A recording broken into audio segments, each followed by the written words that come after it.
wassalamu ala rasulillah wa ba'd. Tuan-tuan dan puan, Allah Ta'ala, kita masuk pada tajuk yang berikutnya. Tengok berapa cepat kita boleh bulu yang ni. Baik, tajuknya ialah muhkam dan mutasyabih. Kalau tajuk yang sebelum ni tadi, Rasam tu dia berkaitan dengan teori dan praktikal bacaan. Yang ini dia sebenarnya dia berkait dengan isu akidah. Baik, yang dimaksudkan dengan muhkam, muhkam dari sudut bahasa maksudnya daripada perkataan hakama, ahkama, ihkam. Dia membawa masuk penghalang, al-man'u, penghalang. Dan penghalang tu yang bentuknya yang kukuh. Dan daripada perkataan itu turut buat yang sama keluar perkataan hikmah. Yang mana hikmah ini ialah suatu jenis kebijaksanaan yang menghalang seseorang itu daripada melakukan sesuatu yang tidak layak bagi dirinya. Itu hikmah. Dan hakim ialah orang yang menghalang orang yang zalim daripada melakukan kezaliman. Jadi itu disebut muhkam di sudut bahasa, daripada hakama yahkumu ataupun ahkama yuhkimu. Dari sudut istilah, muhkam ini ada beberapa ta'rif yang berkaitan dengannya. Yang pertama, ia adalah apa yang diketahui maksudnya secara zahir atau melalui takwil. Takwil maknanya huraian dan tafsiran. Yang kedua, muhkam ialah apa yang tidak boleh ditakwilkan, melainkan hanya dengan satu bentuk sahaja, satu wajah fahaman. Yang ketiga, apa yang dilalah. Dilalah ni ialah petunjuk dalam teks, yang petunjuknya jelas, yang tidak boleh dinasahkan. Nasahkan maknanya tidak boleh dipadamkan. Yang keempat, apa yang difahami secara bersendirian tanpa perlukan penjelasan. Just kita baca, kita tahu lah maksud dia apa. Contoh, aqimus salat, dirikan salat. Tak payah begitu petunjuk yang lain, kita dah tahu maksudnya perintah mendirikan salat. Hukumnya wajib. Yang kelima, apa yang kemas lagi kukuh, yang tidak ada keraguan padanya. Ini semua termasuk dalam komponen ta'rif muhkam di sudut istilah. Jadi dapat gambaran.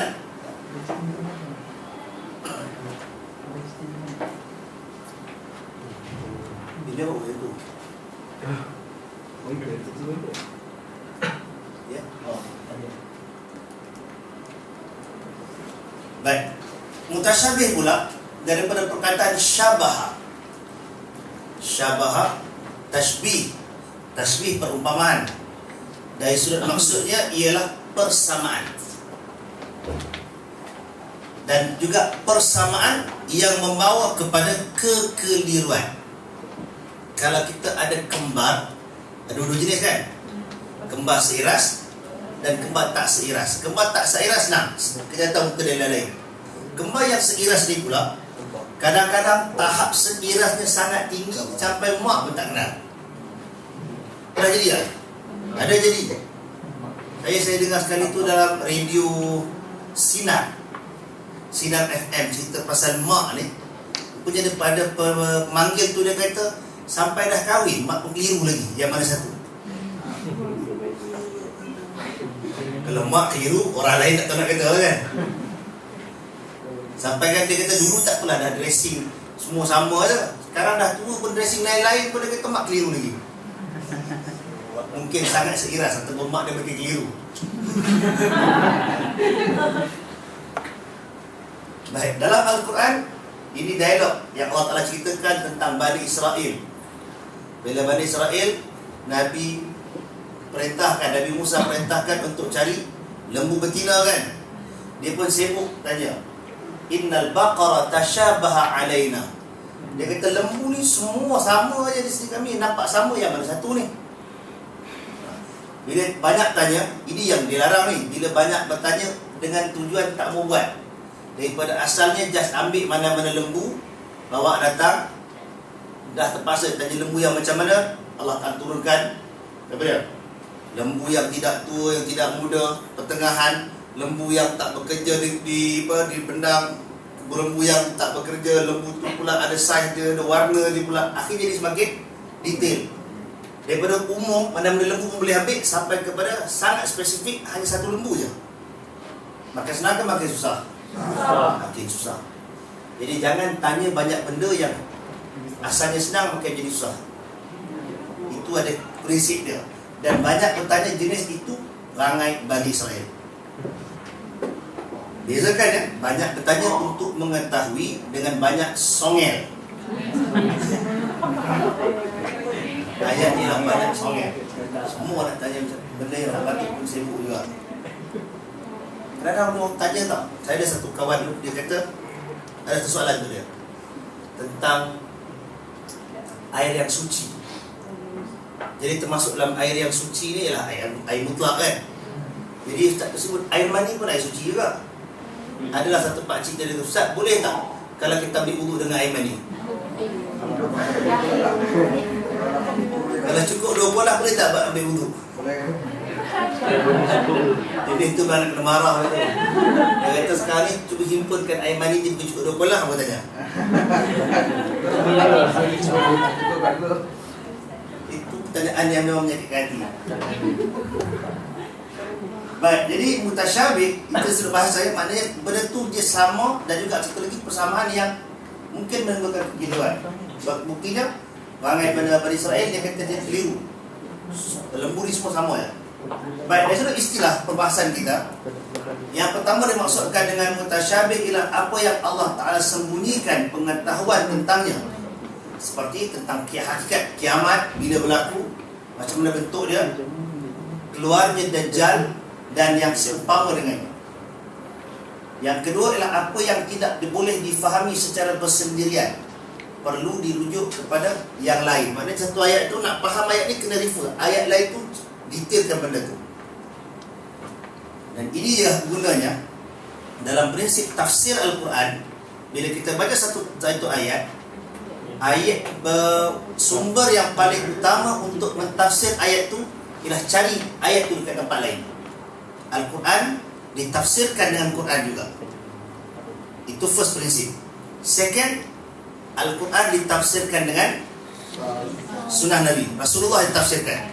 Macam ayat tentang had tempoh puasa, minal khaytil abyadu ila al khaytil aswad minal lail kan, minal khaytil abyadi ila al khaytil aswad minal lail, benang putih ke benang hitam. Jadi para sahabat ambil benang putih tak benang hitam, tunggu letak bila nak jadi, bila nak katakan tempoh puasa ni. Rupanya yang dimaksudkan ialah benang putih itu ialah terbit fajar, bagaikan cahaya putih yang melentang panjang di langit, di kaki langit. Itu fajar sadiq, masuk subuh. Sampailah ke benang hitam, maksudnya terbenam matahari. Itu dipanggil benang hitam. Jadi ayat yang macam itu memerlukan kepada keterangan yang lain. Itu. Baik. Yang berikutnya ialah apa yang boleh difahami lebih dari satu bentuk. Macam perkataan salah satu quru, 3 quru bagi had orang, iddah bagi orang yang diceraikan. Perempuan diceraikan, had iddah dia ialah 3 quru. 3 quru itu boleh difahami sebagai 3 kali suci ataupun 3 kali haid. Dan ada beza tak yang tu? Ada. Dia akan jadi tempoh salah satu tu akan lebih panjang daripada yang satu lagi, bergantung pada bila masa dia diceraikan. Ada beza yang tu. Dan yang keempat ialah apa yang dilalahnya tidak jelas, petunjuknya tak jelas dan dia boleh dinasahkan. Ini antara definisi yang diberikan oleh para ulama tentang maksud mutasyabih. Nasah tu maksudnya apa? Nasah maksudnya boleh dipadamkan hukumnya, dimansuhkan dalam bahasa Melayu. Ni tak ambil dah ayat tu. Ya. Hukum. Sekarang ni itu tadi takrif bahasa. Sekarang ni cerita muhkam dan mutasyabih dalam Al-Quran. Di satu sudut, Al-Quran ini seluruhnya muhkam. Seluruhnya daripada Bismillahirrahmanirrahim surah Al-Fatihah sampailah kepada minal jinnati wan nas. Semuanya muhkam. Maksud muhkam di sini apa? Lafaz dan maknanya jelas lagi kukuh. Ini refer kepada ta'rif bahasa. Tidak ada kecacatan padanya, tidak ada percanggahan. Dalam surah Al-Kahfi Allah Ta'ala sebutkan tentang anzala ala abdihil kitaba walam yaj'al lahu iwaja. Tidak ada bingkang-bingkuk, tidak ada percanggahan. Kemudian ayatnya kemas pada gaya bahasa dan susunannya. Dan ini dibuktikan dalam surah Hud ayat 1. Siapa nak tengok terjemahan, buka terjemahan. Alif Lam Ra, kitabun uhkimat ayatuhu thumma fussilat min ladun hakimin khabir. Alif Lam Ra, kitabun uhkimat ayatuhu thumma fussilat min ladun hakimin khabir. Suatu kitab, Al-Quran adalah suatu kitab yang ayat-ayatnya uhkimat, jelas lagi kukuh. Kemudian diperincikan daripada sisi Tuhan yang maha hakim, maha bijaksana lagi maha mengetahui. Jadi kalau orang tanya Al-Quran ini muhkam ke mutasyabih, dan seluruh konteks ini dia muhkam. Dan kemudian Al-Quran juga seluruhnya mutasyabih. Macam mana pula tu? Itu apabila dilihat dari sudut ayat-ayat Al-Quran ini semuanya sama.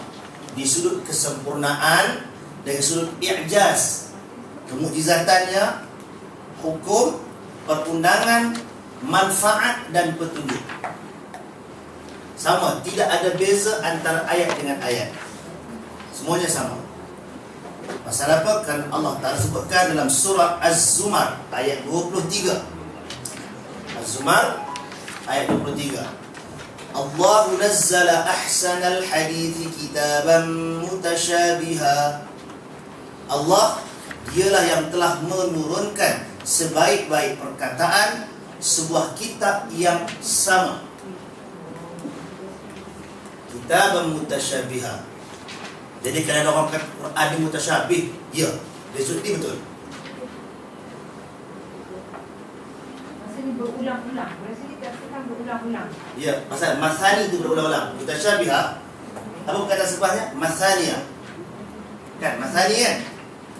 Kitab mutasyabihan masaniya. Apa seterusnya? Az-Zumar. Az-Zumar 3 bukan Hud. Nombor 3. Mana aku tak nampak. Mutasyabihan mathaniya taqsha'irru minhul julud. Dia kitab mutasyabiha sama. Mathaniya maknanya yang diulang-ulang. Saya tergugur perkataan mathaniya di sini. Mathani itu maksudnya yang diulang-ulang. Pasal tu Al-Fatihah juga dinamakan As-Sab'ul Mathani, 7 ayat yang diulang-ulang. Tak ada solat kan, kena baca kan Al-Fatihah. Ustaz, jadi maksud mutasyabihan kat sini maksudnya serupa. Sama dan serupa. Sama dan serupa. Bukan Sudut apa maksud tu? Boleh. Bukan maksud yang kita tak berapa jelas. Bukan. Bukan. Maksudnya Mathaniya tiada ulang-ulang. Sini maksudnya serupa. Apa yang serupa pada sempurna, pada kemukjizatan, pada manfaat, faedah, petunjuk dia semua sama. Tidak ada yang first class, second class, tak ada. Yang berikutnya, ini yang jadi persoalan. Ini yang topik yang dibincangkan, iaitu sebahagian ayat Al-Quran itu muhkam dan ada sebahagian yang lain adalah mutasyabih. Yang ni pun bukan saja-saja orang bagi. Pasal Quran sendiri sebut dalam Ali Imran ayat 7.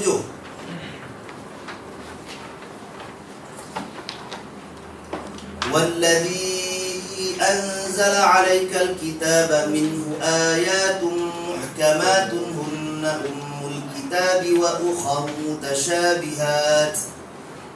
Dialah yang telah menurunkan kepada kamu Alkitab. Minhu, daripada Alkitab itu ada ayatun, beberapa ayat yang muhkamat, yang muhkam. Wa hunna ummul kitab. Itulah dia, mereka ni, dia tu ialah, kembali kepada ayat muhkam ini, ummul kitab, induk kepada Alkitab, tempat rujukan dia. Wa ukharu, dan ayat-ayat yang lain mutasyabihat, samar. Jadi sebahagian menjadi induk dan rujukan kerana jelas kandungan, maksud dan pengajarannya pada setiap yang membaca, dan sebahagian lagi terdapat kesamaran kepada orang ramai, melainkan hanya golongan tertentu yang dapat faham. Itu dipanggil mutasyabih. Boleh sekarang ni?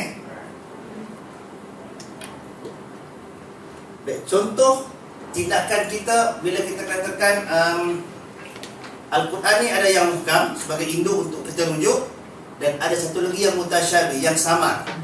Jadi cuba tengok surah Az-Zumar ayat 53. Dia mutasyabih. Kita nak faham yang ini, kita kena rujuk surah Taha ayat 82. Cuba tengok.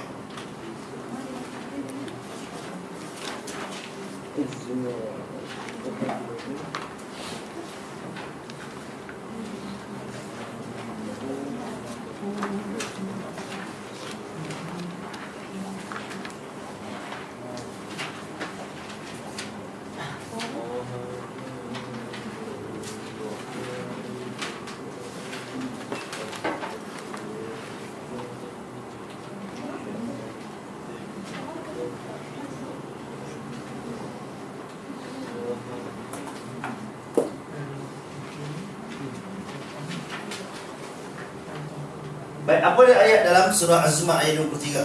Innallaha yaghfirudz dzunuba jami'a. Sesungguhnya Allah Ta'ala mengampunkan semua dosa. Betul tak? Betul. Menghapuskan dosa seluruhnya. Baik, ayat ini mengandungi, boleh kita faham lebih daripada satu maksud. Yang pertamanya, Allah Ta'ala mengampunkan sesiapa saja yang bertaubat. Yang kedua pula, Allah Ta'ala mengampunkan sesiapa saja, termasuk yang tak bertaubat. Buat dosa, dia bertaubat ke dia tak bertaubat, Allah Ta'ala akan ampunkan. Boleh tak faham macam tu? Boleh juga faham macam tu, pasal dalam ayat tu kata yaghfirudz dzunuba jami'a, Allah mengampunkan semua dosa. Tapi cuba tengok surah Taha ayat 82. Apa dia kata? Wa inni laghaffarun liman taba wa amana wa amila salihah. Ada? Betul tak? Wa inni, sesungguhnya aku laghaffar, adalah maha pengampun pada siapa? Liman taba, bagi orang yang bertaubat, wa amana, dan beriman, wa amila salihah, dan beramal saleh. Jadi kalau tak tobat, jangan harap dapat pengampunan. Macam mana pun kena bertaubat. Tapi Ustaz, bukan ada ayat juga yang kata amalan yang baik akan menghapuskan amalan yang jahat kan? Ya. Yang tak semesti kita bertaubat. Sebab kadang-kadang ada dosa yang kita tak sedar pun.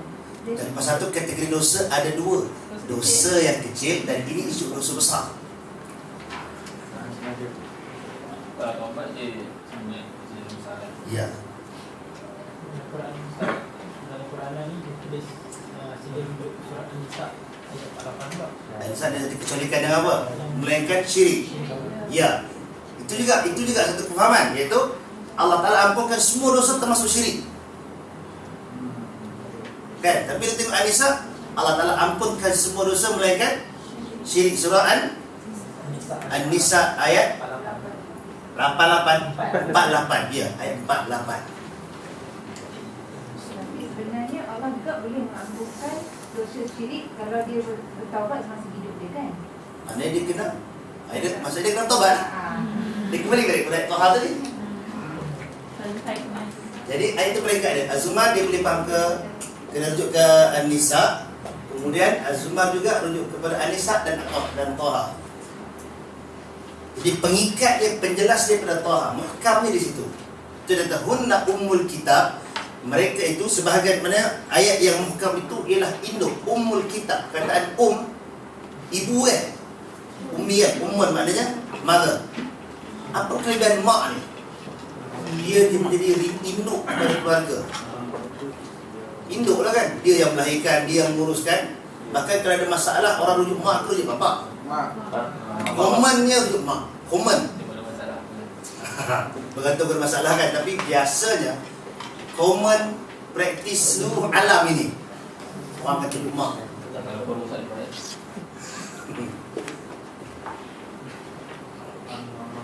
Jarang lah katakan. Bukan jarang, mesti dari sudut kita katakan hukum ni dibina kepada common practice. Kataan itu merujuk kepada maksud induk. Kerana itu juga Al-Fatihah dinamakan Ummul Kitab, Ummul Quran. Ialah sebut induk dia. Baik, yang berikut surah Al-Hijr ayat 9. Dah jawab cerita apa? Tapi yang nama tu dia tulis Nabi SAW. Inna nahnu nazzalna dzikra wa inna lahu lahafizun.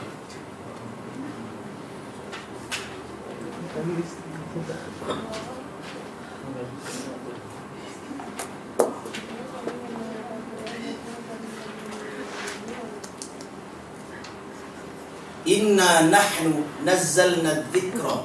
Sebenarnya bukan kata ini saja, banyak dia seumpama mendengarnya. Sesungguhnya kamilah yang menurunkan az-zikir dan kamilah yang memeliharanya. Perkataan kami di sini dalam penggunaan manusia bukanlah kata bahasa Arab saja, bahkan yang lain pun kami, we, membawa maksud ya. Dia dua. Pertama maksud ramai. Yang kedua ialah lafaz ta'zim, lafaz kemuliaan. Digunakan oleh Arab, Inggeris pun guna, Melayu ada macam tu. Melayu guna beta. Tapi Urdu pun Hindi mana? Urdu ada, Hindi ada, Melayu pun tak apa sangat lah. Yang disebut pakai dia pakai Hindi. Ya, dia pakai wi. Raja-raja akan menggunakan lafaz jamak ini. Jadi boleh dua maksud. Kalau dua maksud, orang akan tanya, Allah Ta'ala ni ramai. Ataupun maksud kami turunkan tu ialah Allah bersama dengan malaikat-malaikatnya. Mungkin itu juga boleh terlintas dalam kepala kita. Jadi itu mutasyabihat, samar. Rujukkan dia kepada An-Namlu umpamanya. An-Namlu dalam surah An-Namlu ayat 22 Allah Ta'ala sebut wa ilahukum ilahun wahid. Tuhan kamu ialah Tuhan yang satu. Nama tu semua. Tak nak dulu ayat ni. Orang merebut bawa berita. Bukan An-Namlu juga An-Nahlu. Anak dulu. Betul nampak? Memang kali pening.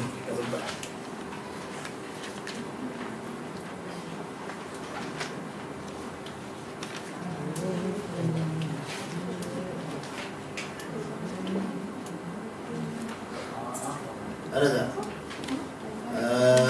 Tidak pun dalam surah lain pun ada tu. Al-Ikhlas ada. Al-Ikhlas.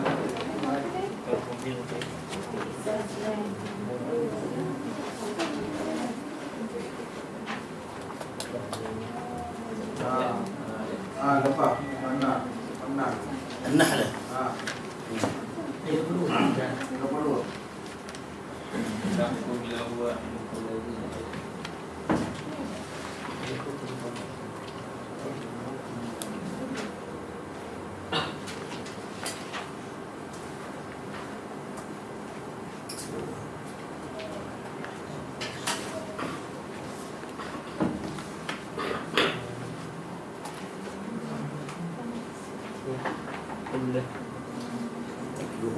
Sudah.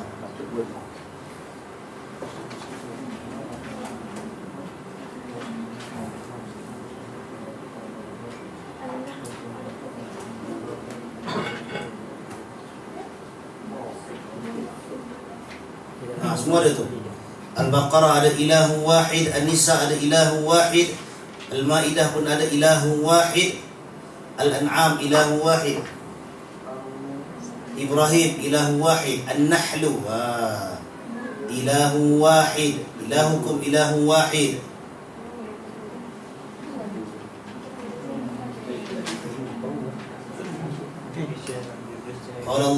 Qala Allah la tattakhidhu ilahayn itsnain innama huwa ilahu wahid. Jadi itu ialah ayat yang jelas menyebutkan tentang Allah tu Maha Esa. Dalam surah Al-Mu'minun, mattakhadallahu min walad. Mattakhadallahu min walad dalam Al-Mu'minun.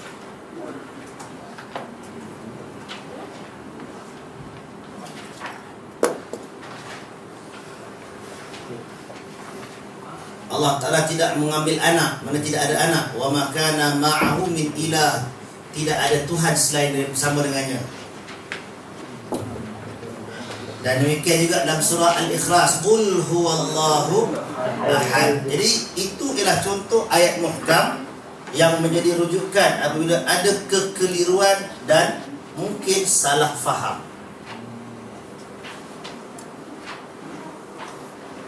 Jadi faham cara teknikal kita untuk merujukkan ayat mutasyabih kepada muhkam. Baik, apa punca kekeliruan? Punca kekeliruan ini barangkali kerana maksud yang tersembunyi. Kalimat tersebut boleh difahami dengan dua makna. Contohnya dalam perkataan bahasa Arab, al-yamin. Yamin membawa maksud right, kanan. Jadi dalam penggunaan ayat, dia boleh membawa maksud tangan kanan. Dan juga dia juga boleh membawa maksud kekuatan. Dia juga boleh membawa maksud sumpah. Tajuk dia ialah al-aiman wan nuzur, sumpah dan nazar.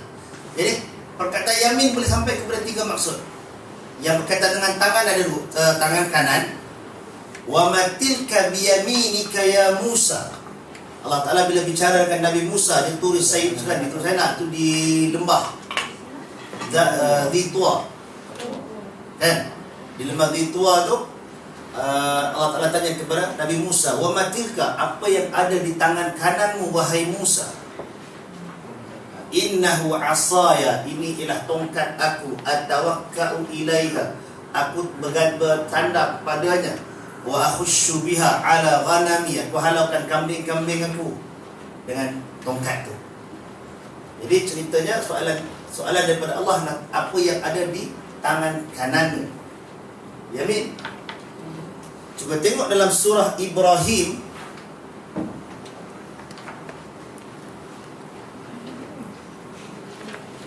Surah tentang cerita Nabi Ibrahim, surah As-Saffat.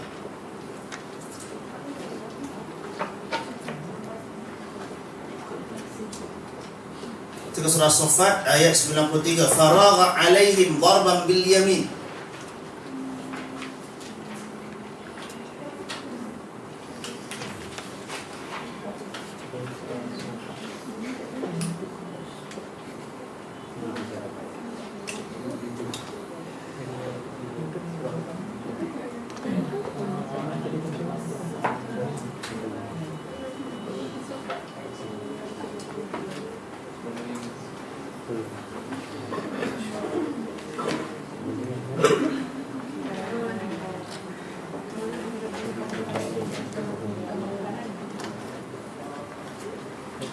Faragha ila alihatihim faqala ala ta'kulun. Ini cerita Nabi Ibrahim ni. Dah orang semua keluar daripada kuil tu, daripada tempat tu pergi berpesta, dia masuk dalam kuil tu. Dia pun kata dia kata faragha ila alihatihim, dia pun pergi menghadap tuhan-tuhan mereka. Faqala, lalu dia bertanya, ala ta'kulun, kamu semua tak makan ke? Korang tak makan ke? Dia tanya kat patung. Boleh jawab tak? Patung tak boleh jawab. Malakum la tantiqun. Lah, pasal apa pula kamu tak berkata-kata? Itu kata orang belah Pantai Timur, menganyi. Dia mengejek kan. Jadi Nabi Ibrahim sebut kata, pasal apa kamu tak berkata-kata? faragha alaihim darban bil yamin, maka dia pun mengadakan berhala ni tadi dengan satu pukulan bil yamin. Pukul dengan, kalau kita terjemah yamin jadi kanan, logiknya pernah pecahkan tokong lah. Saya pernah bukan pecah tokong lah, pecahkan batu. Batu kan, berhala berbatu, ingat batu kecil lah. Batu konkrit bagus macam tu. Kalau sekali pukul dia tak jadi, dia akan pukul dengan tonggi hammer, dia akan melantun balik. Kalau hammer kecil memang tak pecah. Memang yang pecah. Hammer boleh bengkok sekejap, dia akan lidah balik, kena kita balik. Tuan naik polis. Jadi logiknya kalau pukul dengan kanan saja memang tak pecah. Tapi kes cerita Nabi Ibrahim pecah kan? Maka darban bil yamin itu merujukkan pukul dengan pukulan kekuatan. Yamin ialah perkataan yamin di sini merujuk kepada kekuatan tangan, menggunakan kedua-dua tangan. Ini translation dalam ni kan tulis tangan kanan. Tangan kanan. Tak. Kalau logiknya dengan tangan kanan tak lepas, tak pecah. Kalau dua maksudnya, Darban tu pukulan. kalau maksud dia dua, dia pukul dengan kanan dia kuat. Macam baseball ni, baseball. Tak, maksudnya ialah barangkali yang tu juga boleh membawa maksud kekuatan. Al-yamin tu juga mewakili kekuatan. Pasal tu kita kata mutasyabih, yang mana satu ni? Yang tu pun boleh, yang ni pun boleh. Cukup untuk maksud sumpah tak boleh lah ke sini. Tak sesuai dengan ayat.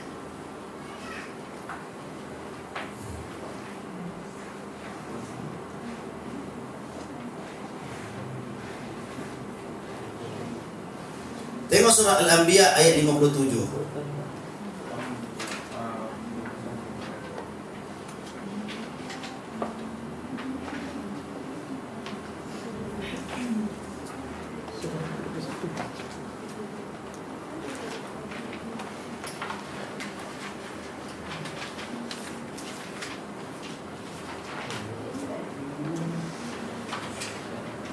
Dalam surah Al-Anbiya ayat 57 ini,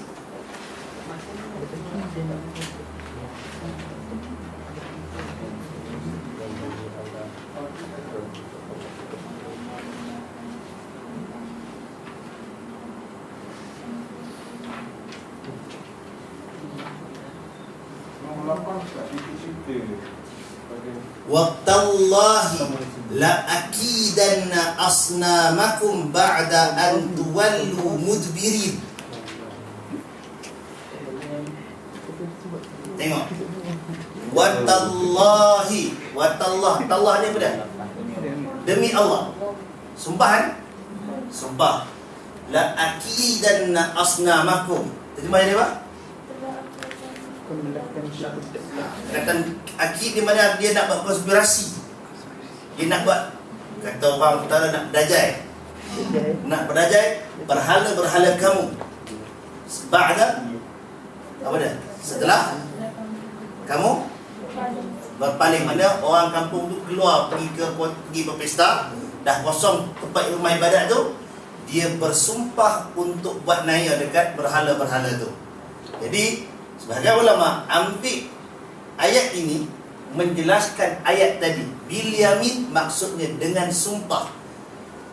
Nabi Ibrahim pukul berhala tu dengan sebab dia bersumpah. Nampak? Jadi ketiga-tiga maksud tu boleh dipahami. Cuma untuk yang dua maksud awal tadi berdasarkan kepada ayat tu saja. Maksud yang ketiga sumpah tadi berdasarkan kepada ayat ini.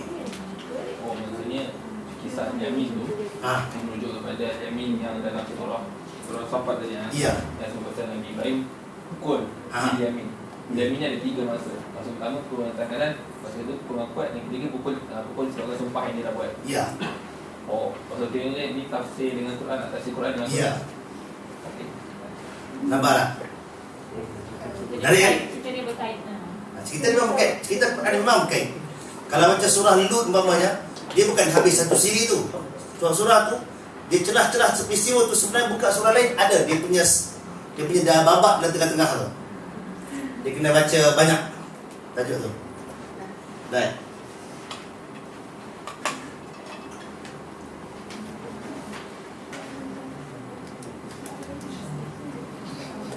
hakikat yang tersembunyi. Ini yang pertama tadi tentang punca kekeliruan. Kita dah bagi sampel dia, ialah sampel pada perkataan Yamin dan kisah Nabi Ibrahim. Kita tengok pada yang kedua, hakikat yang tersembunyi. Dipanggil mutasyabihat kerana yang sebenarnya tidak diketahui melainkan hanya Allah Subhanahu wa taala. Allah hanya ceritakan gambaran, tetapi bagaimana sebenar ia berlaku tidak diketahui melainkan Allah taala sahaja. Sebahagian ulama mengambil ini untuk di-apply pada surah Ali Imran tadi tentang wa ma ya'lamu ta'wilahu illallah. Tidak ada yang mengetahui hakikatnya melainkan Allah. Apa dia? Hakikat tentang Allah Ta'ala sendiri, hakikat tentang hari akhirat, hari kiamat, syurga, neraka, titian sirat, mizan, timbangan amal dan sebagainya. Jadi itu dikira mutasyabih. Yang ketiga, lafaz dan makna yang tersembunyi. Ada kalimah yang memerlukan kepada huraian dan pentafsiran bagi memahami maksudnya. Cuba tengok surah Al-Baqarah ayat 189.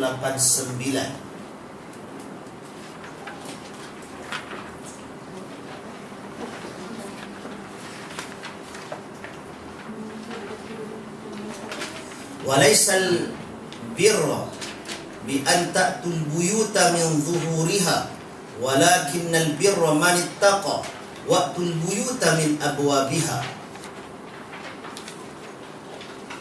Bukanlah kebaikan itu dengan kamu mendatangi rumah daripada belakangnya, tetapi kebaikan itu ialah sesiapa yang bertakwa, dan hendaklah kamu mendatangi rumah daripada pintu-pintunya. Cerita apa ni? Takkan cerita masuk rumah pun Quran sebut. Kebajikan sama lah al-bir.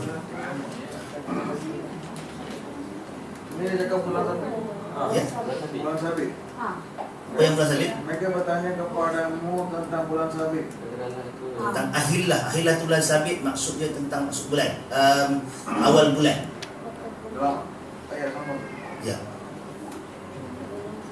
Yas'alunaka 'anil ahillah qul hiya mawaqitu lin-nas, kan? Ayat depan itu. Hah?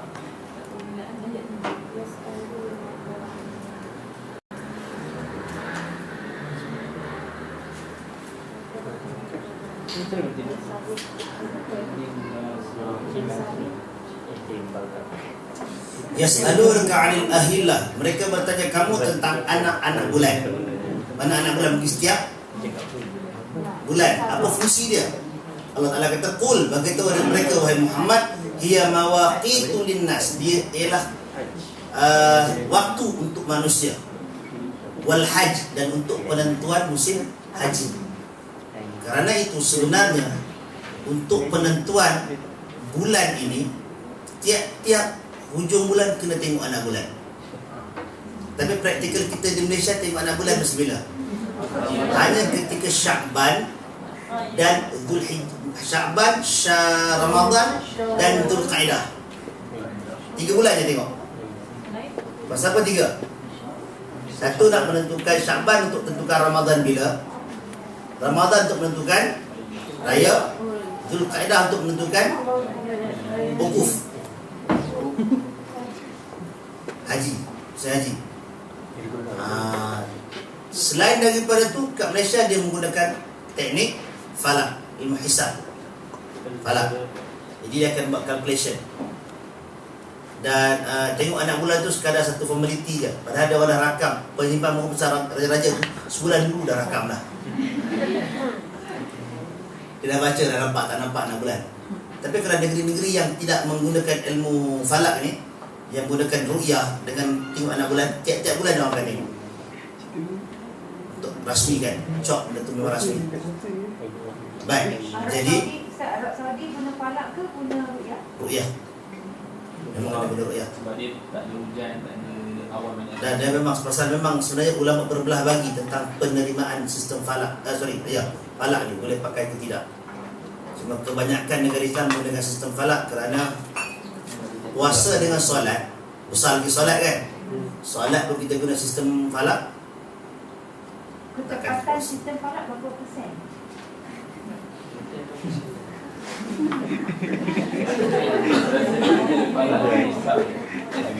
Dengan rupiah. Kalau rupiah ni apa yang Rasul buat. Tapi hisab ni sendiri pun buat scientifically dengan mathematically. Dia ada benda yang macam almost ada besar itu dia nak. So saya tak pernah dengar orang kata yang rupiah dengan hisab ni lain. Kecuali kalau macam lain negara ni orang benda lain. Tak, dia akan ada masalah pada ketika pasal perkataan Nabi itu fa in ghamma alaikum, apabila selindung daripada kamu, maka fa'akmilul iddah, lengkapkan bilangan hari. Maknanya kalau tak nampak 6 bulan pasal terlindung dengan tak nampak, lengkapkan hari Syaban, maka Ramadan kena buat the following day kan. Tapi kalau dari sudut falak, dia bukan sekadar nampak mata kasar, dia akan ada calculation itu. Sebenarnya walaupun tak nampak pada teropong, tetapi dia sudah lahir dan cukup matang untuk dia ada. Maka itu dikira. Dia still ada slight perbezaan di situ. Pasal itu juga lari orang Saudi dengan Malaysia beberapa kali. Banyak tahu juga kan, selalu jadi kadang-kadang sama. Pasal sistem rupiah dan falak. Yang barangkali salah satu tu lebih tepat lah. Cuma berapa persen ketepatan itu Allah alam, kita boleh katakan lebih daripada 90% lah ketepatan. Lebih dari 90% dia punya ketepatan Untuk falak. untuk tengok anak bulan falak. Tapi kalau untuk menentukan waktu solat, sebenarnya kembali hilang Cuba kita tengok untuk waktu solat. Tadi ada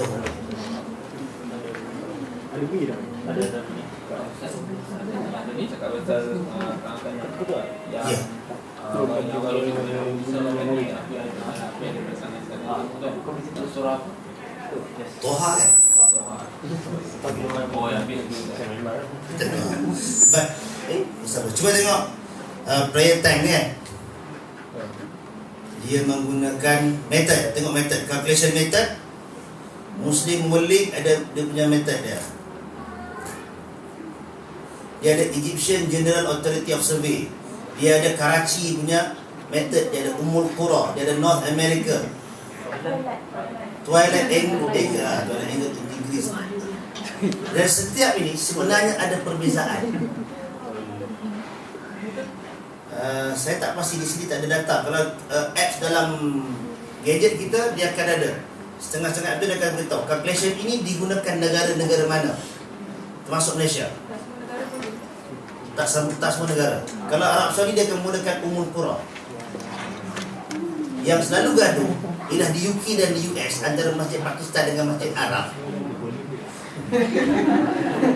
Memang orang selalu gaduh. Yang jadi tukang perhati siapa? Orang Melayu. Sudah Malaysia perhati je. Nak kena tak naik?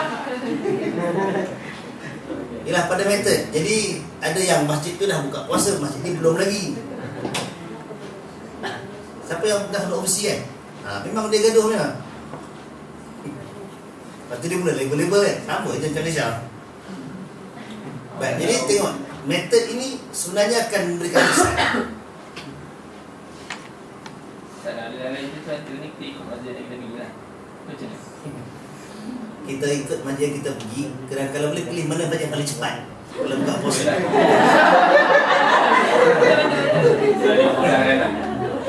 Kalau yang sahur cari yang lambat. Ada setengah-setengah waktu dia tak banyak beza. Tapi ada waktu saya ingat saya subuh Isya dia akan ada lari beberapa minit yang jarak tak 10 minit pun. Kan? Kalau tak tahu siapa ada 2 handphone dia ambil 2 metode yang berbeza. Azan dia keluar tu lain. Menemu maklumat tambahan. Baik. Cerita dia bukan pada metode tu, tak habis lagi. Ceritanya ialah pada walaisal birru bi an ta'tul buyuta min zuhuriha. Bukanlah kebajikan itu dengan kamu datang memasuki rumah daripada belakangnya. Walakinnal birra man ittaqa. Tetapi kebajikan itu ialah bagi sesiapa yang bertakwa. Ini cerita apa sebenarnya? Tadi cerita pasal musim haji, cerita pasal anak bulan, tiba-tiba pasal masuk rumah pula. Sebenarnya apa ni? Haji. Sebenarnya kerana ada kepercayaan di kalangan mereka dulu ialah kalau seorang manusia tu, orang lelaki tu, dia dah pakai ihram, dia tak boleh masuk ke pintu depan. Arab jahiliyah punya kepercayaan, kalau orang dah pakai ihram, dia dah keluar rumah, dia tertinggal barang dan sebagainya, dia tak boleh masuk ke pintu depan. Dia kena masuk ke tingkap ataupun ke pintu dapur. Itu kira okey lah, boleh patah balik. Kalau Melayu dah pakai ihram, dah angkat tangan, tak boleh patah balik dah. Kan? Tinggallah apa pun tak boleh pandang. Kalau pandang dia takut tak balik muka. Tak pernah jumpa. Kenapa tak percaya? Tak ada yang cakap kalau dia niat dekat rumah, lepas tu pergi haji, datang balik dia akan balik rumah selamat. Kalau dia niat dekat Mekah, dia akan meninggal dekat Mekah. Ramai yang nak jadi pun.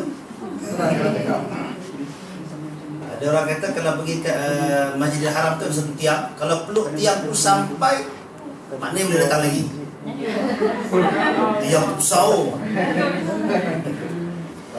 Jadi ceritanya ialah ayat ini dia tackle isu semasa itu, iaitu mengulas kepercayaan jahiliyah Quraisy yang kalau dah buat haji, dah pakai ihram untuk haji.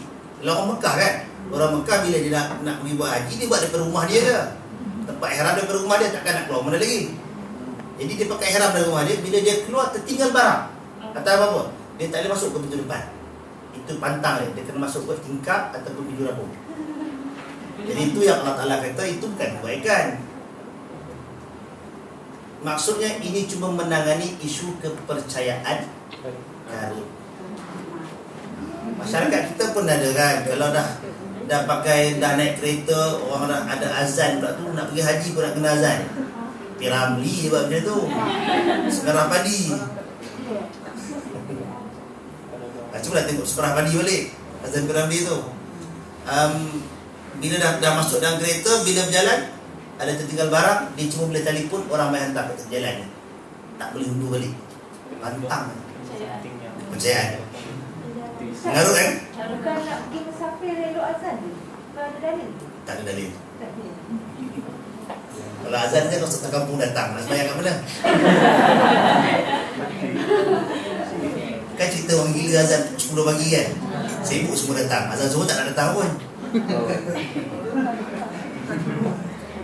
Dan Allah Ta'ala tegaskan, waqtul buyuta min abwabiha, masuklah rumah daripada pintu-pintunya dan bertakwalah kepada Allah Ta'ala, mudah-mudahan kamu berjaya. Baik, itu contoh makna mutasyabih, bila orang tak tahu apa cerita di sebaliknya.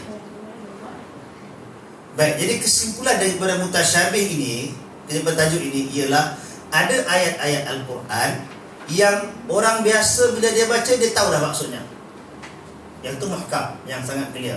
Macam aqimus salah wa atuz zakah.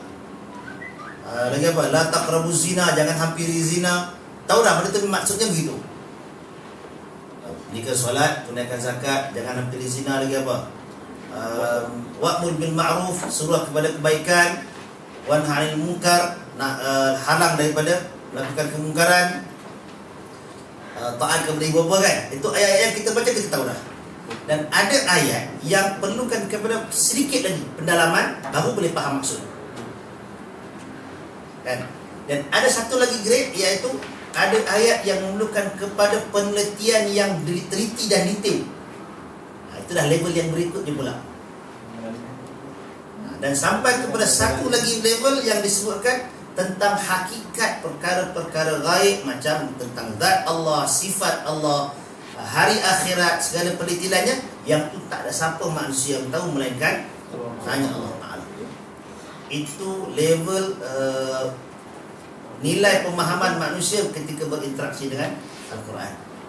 Jadi sama ada kita nak pilih duduk kat layman yang paling bawah, baca yang tu je faham, yang lain tu tak tahu apa, ataupun up sikit lagi, ataupun mungkin sampai level yang ketiga yang boleh keluarkan hukum daripada itu.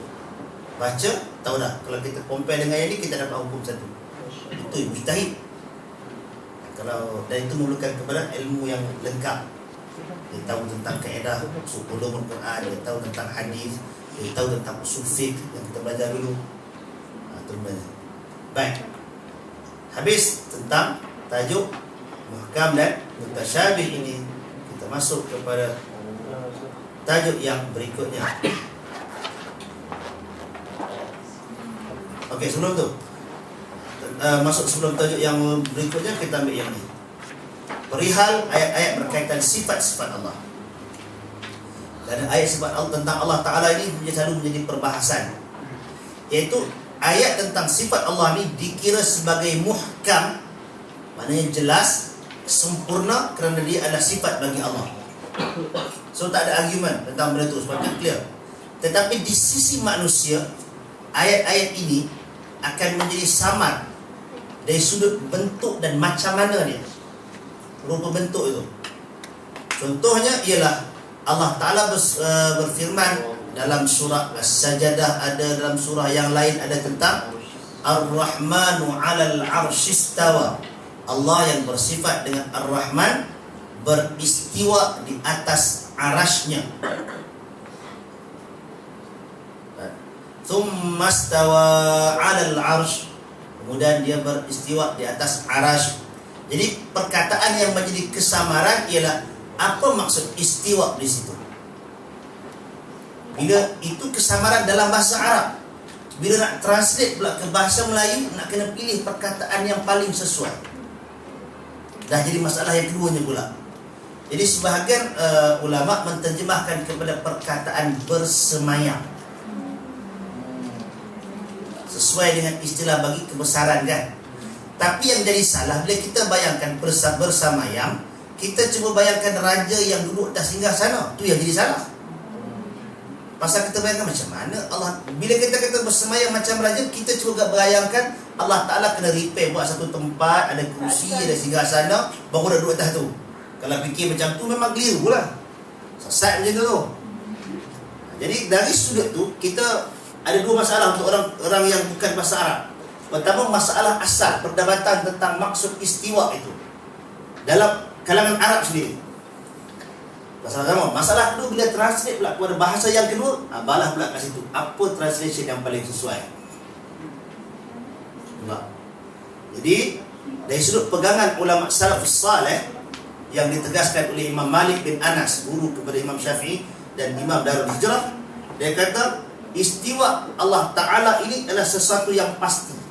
Pasal Quran sebut Allah beristiwa di atas arasy. Tak boleh nak lawan. Tak boleh kata mana boleh Allah Ta'ala istiwa atas arasy. Kalau tak boleh Quran sebut tu, nak kata apa? Takkan kita nak ingkar Quran pula kan? Cuma isunya ialah apa makna istiwa itu suatu soalan yang lain. Jadi hati-hati kalau orang nak ingkar, kalau dia nak argue, jangan argue benda yang state literally dalam Quran. Memang takut kita mengkufuri Quran kan.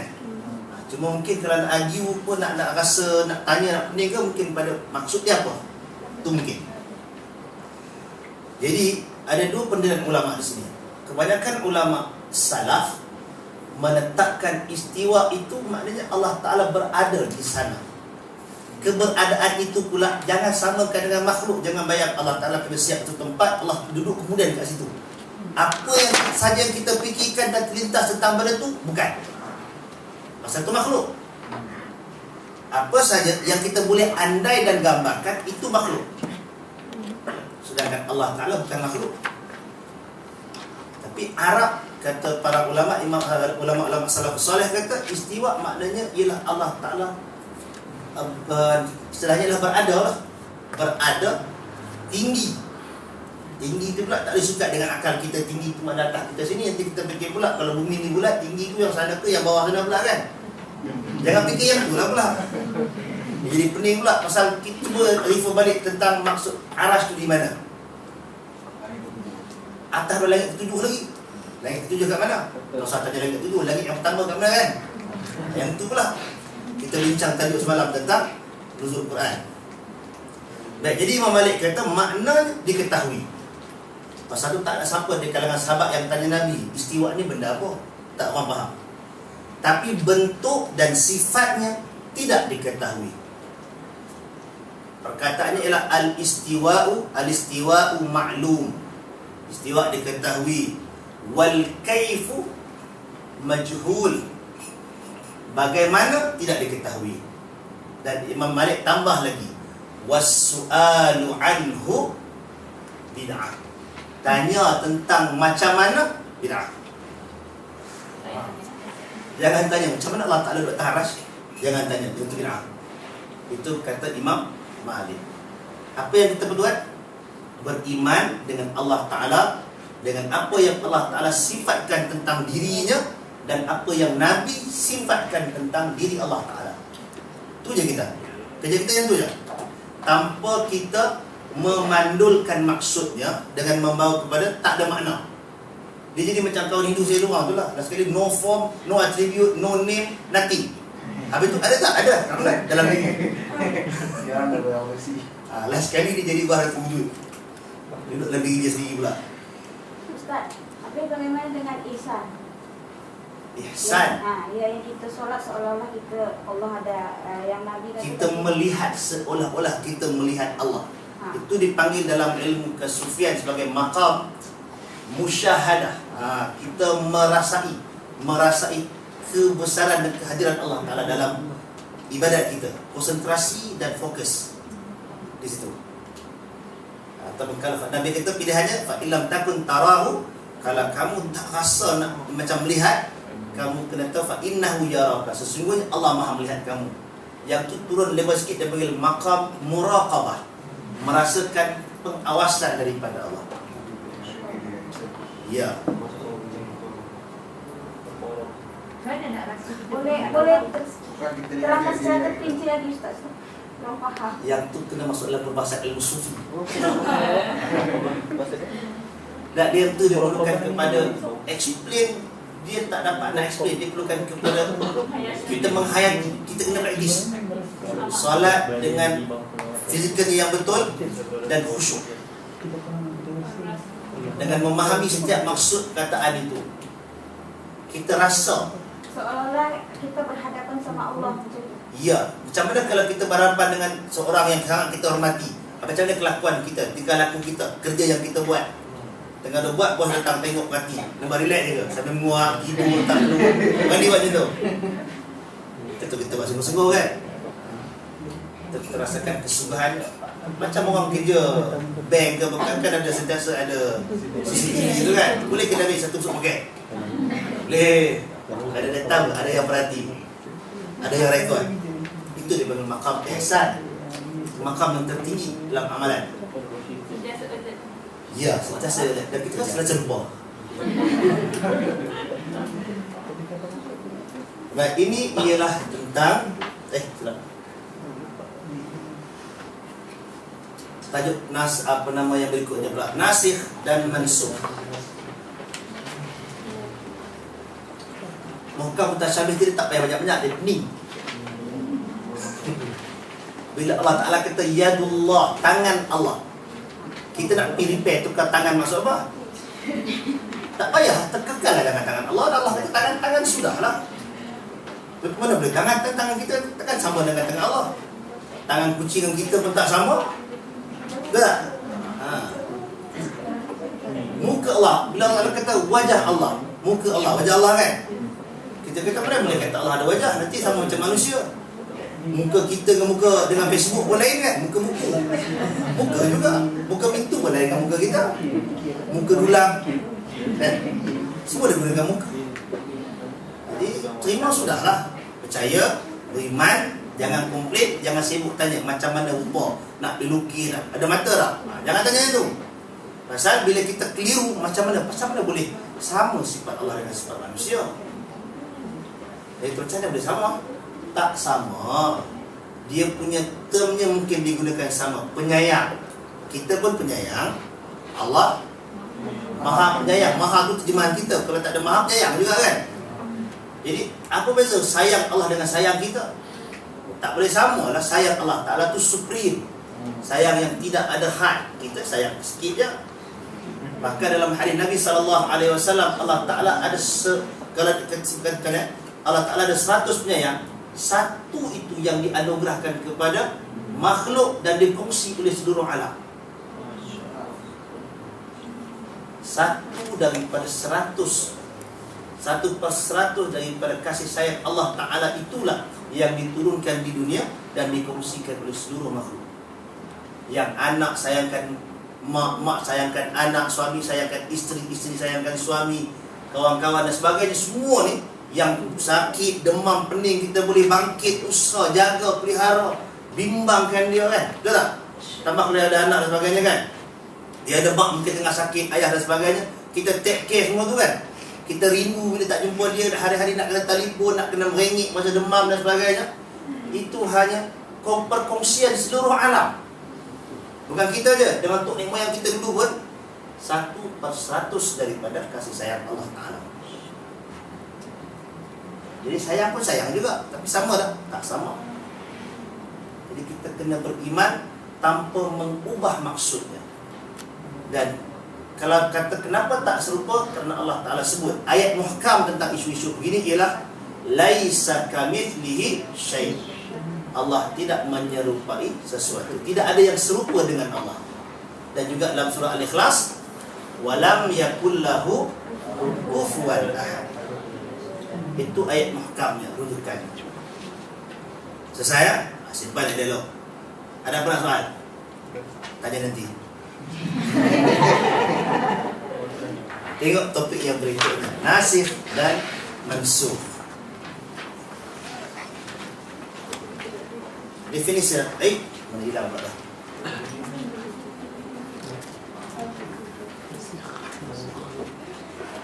Dari sudut bahasa, nasakh membawa maksud menghilangkan. Nasakh juga membawa maksud memindahkan sesuatu dari satu tempat ke tempat yang lain.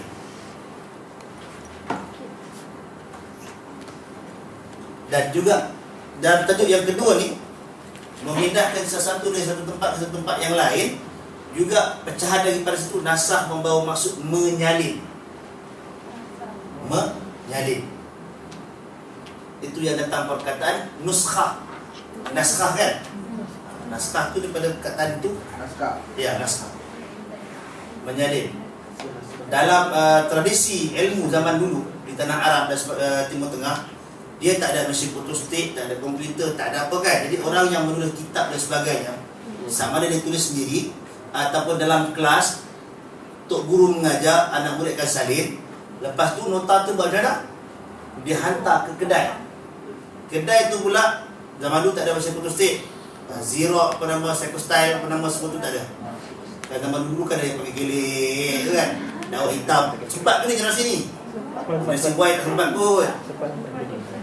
Yang kena gilik daun hitam tu kan, dia akan keluar macam tahap periksa tu. Itu pun tak ada zaman dulu. Yang ada hanya dipanggil petugas-petugas di kedai itu yang tukang salin. Dia tulis. Ya, jadi dia hilang menyalin. Orang hantar naskah tu kat dia, dia salin. Okey, berapa kopi nak? 10 kopi. Salin.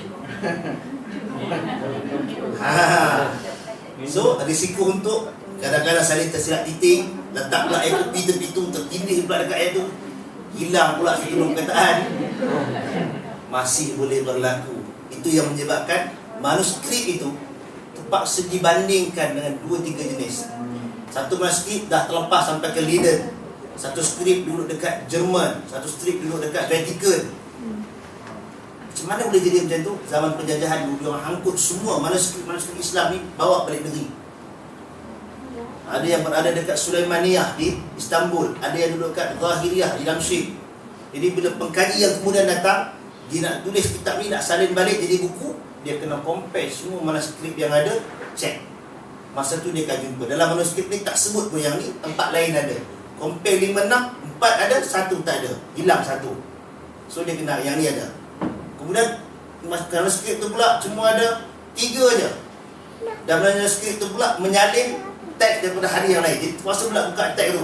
Katalah kitab tu namanya Bulughul Maram. Dia menghimpunkan hadis-hadis daripada kitab hari yang lain kan. Salin ke sini, teks hari ni, dia cek balik kitab yang asal dalam Bukhari sebagainya, ada, situ tak ada. Ambil, dia letak kat sini. Orang yang salin punya kerja. Pengkaji kena buat macam tu. Dan zaman sekitar 40 tahun dulu, manuskrip ni dah tinggal dalam microfilm. Microfilm. Jadi bila nak tengok tu, dia kena masuk dalam tengok kamera zaman orang putih dalam cerita cowboy tu kan, masuk kepada dalam kain hitam tu, macam tu dah kena masuk tengok mikrofilm tu, dah bengkak mata tengok. Itulah sumbangan para sarjana nak bagi mudah orang kemudian untuk beramal dengan Islam. Dapat kat kita, dia tak tahu, dia salah, apalah tak reti. Dah buat dah, masa tu itu je kemampuan yang ada, nak kata macam mana kan. Kalau kata tak betul, repair lah, tu dah lah pelengkapkan, janganlah condemn. Kemudahan dia macam tu je ada. Dah mata dah buka ingat boleh nampak. Susah, benda tu memang sangat-sangat susah. Jadi itu dipanggil nasakh. Dan daripada tulisan itu juga ada siapa yang tulis khat dia tahu. Salah satu jenis khat ialah khat nasakh. Khat nasakh ni khat yang cantik, selalu orang tulis untuk ayat Quran tu khat nasakh. Ada khat yang lain tu, nah ada nama lain lah. Kalau tulisan Urdu dan Parsi, Parsi juga khat Parsi, Urdu dia gunakan khat rak'ah. Kalau yang tulisan macam bentuk segitiga tu khat sulus. Tulisan petak-petak khat Kufi dan Mamluki. Kalau rajin buka komputer tengok pada font tu, semua sejarah yang ada, itulah dia. Dan tengok nasakh ya. Baik, jadi sudut istilah nasikh dan mansukh ni ialah memansuhkan.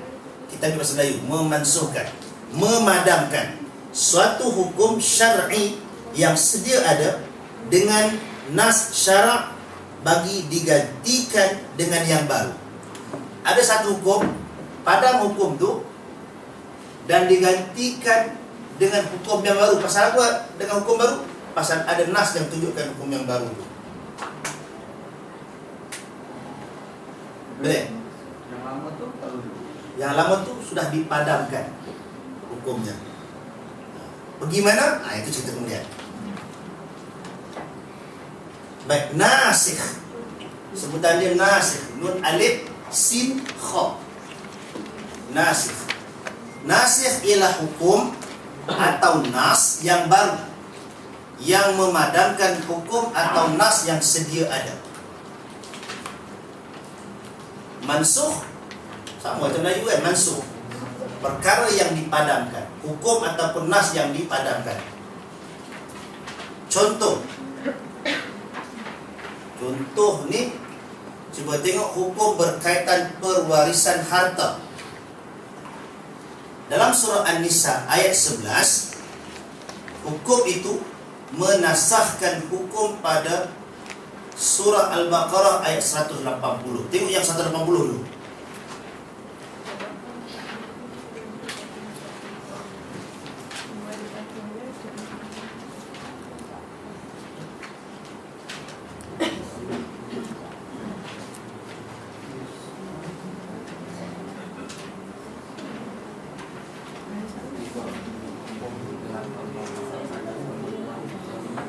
Kutiba alaikum idza hadara ahadakumul maut. Diwajibkan ke atas kamu bila seorang daripada kamu dihampiri mati, in taraka khairan lil wasiyah lil walidain. Hendaklah dia meninggalkan wasiat kepada kedua ibu bapa dan kaum kerabat dengan yang baik sebagai satu haqqan, satu kewajipan kepada orang yang bertakwa. Ayat ini menunjukkan kepada orang yang nak mati hendaklah berwasiat meninggalkan harta kepada mak bapak dan kaum keluarga. Ini hukum yang asal. Cuba tengok hukum yang baru dalam surah apa tadi? An-Nisa ayat 11.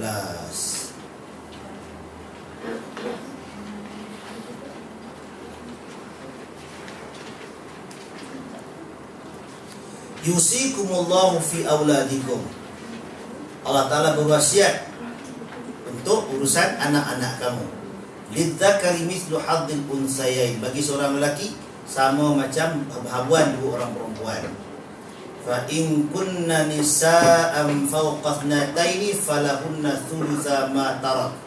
Kalaulah anak tu seorang lelaki dan anak perempuan itu ada lebih daripada dua, maka yang anak-anak perempuan tadi berkongsi 2/3 daripada harta.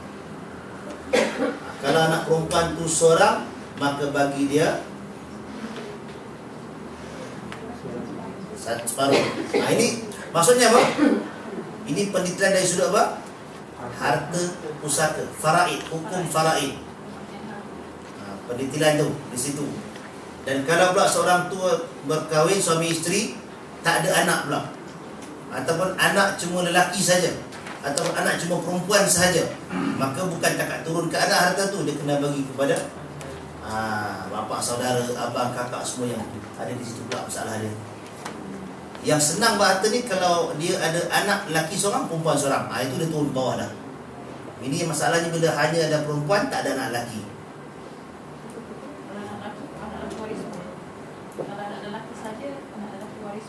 Ya, kalau anak lelaki saja tak apalah. Kalau anak perempuan tu, maknanya tak ada anak lelaki, dia kena share pula dengan pakcik-pakcik apa semua tu. Itu yang kalau timbul konflik keluarga tu.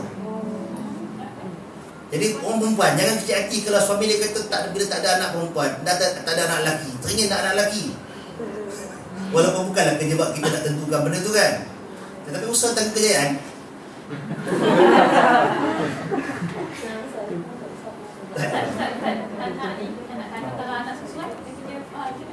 Anak susuan tak masuk dalam banyak yang ni. Tak bukan.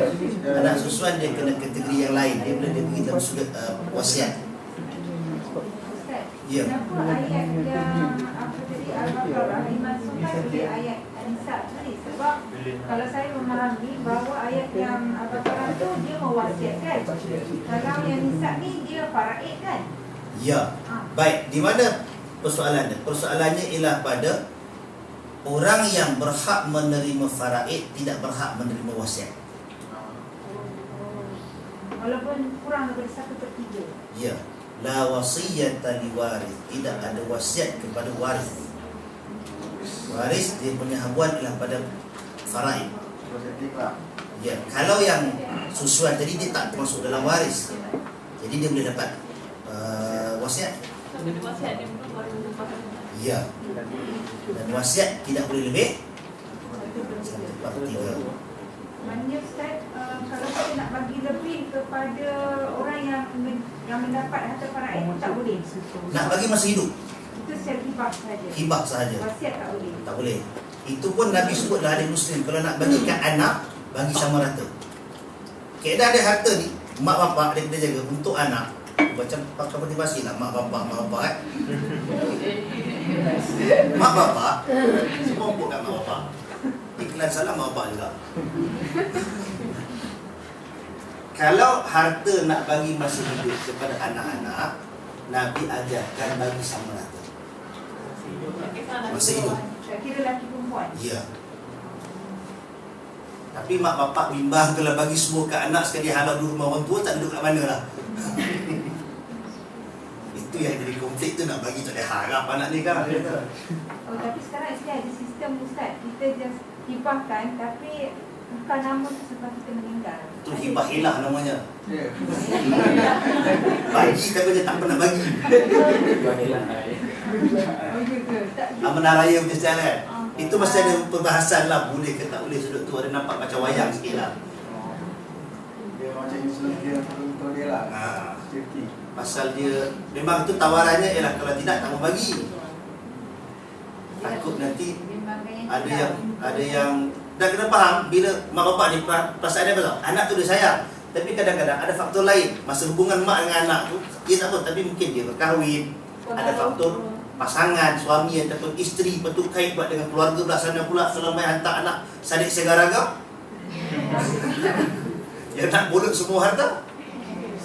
Ustaz, saya ada 2 soalan. Yang pertama, jika harta itu dihebahkan semasa hidup kan, ada 2 rumah. Satu rumah ini seharga RM200,000, yang satu rumah lagi RM100,000.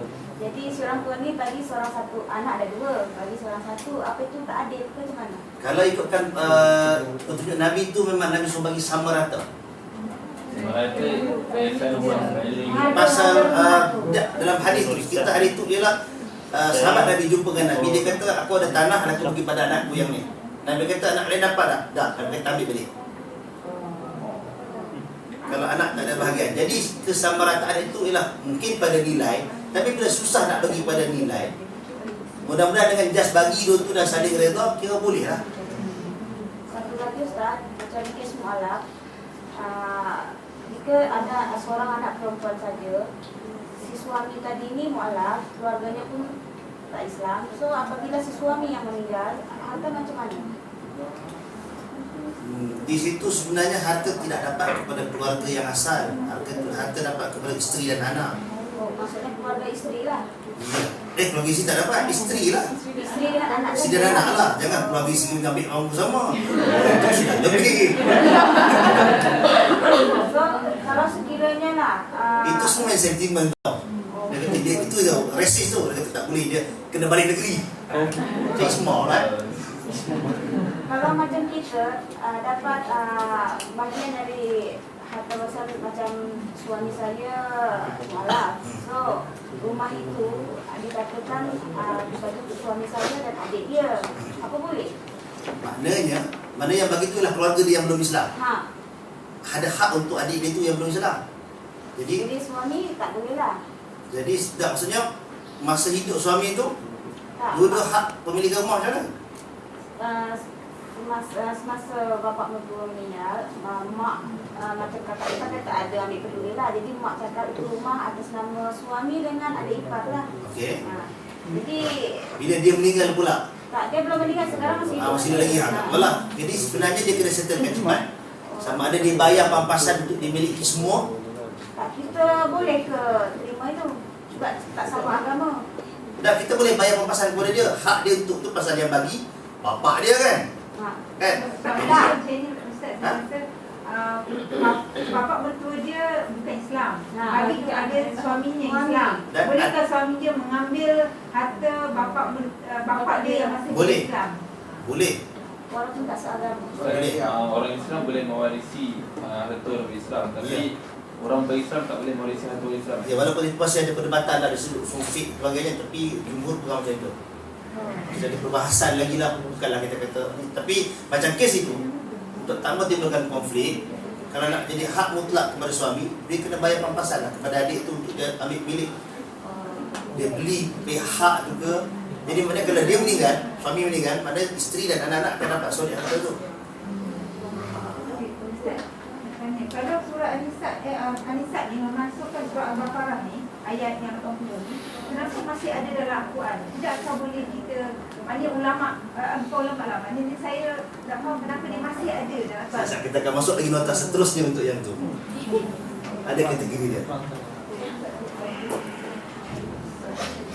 Ustaz, yang ayat surah Baqarah ayat 180 tu itu kena dengan wasiat. Ya. Yang surah Nisa kena dengan faraid. Faraid. So tadi saya cakap orang yang diberi bila pegang faraid. Ya.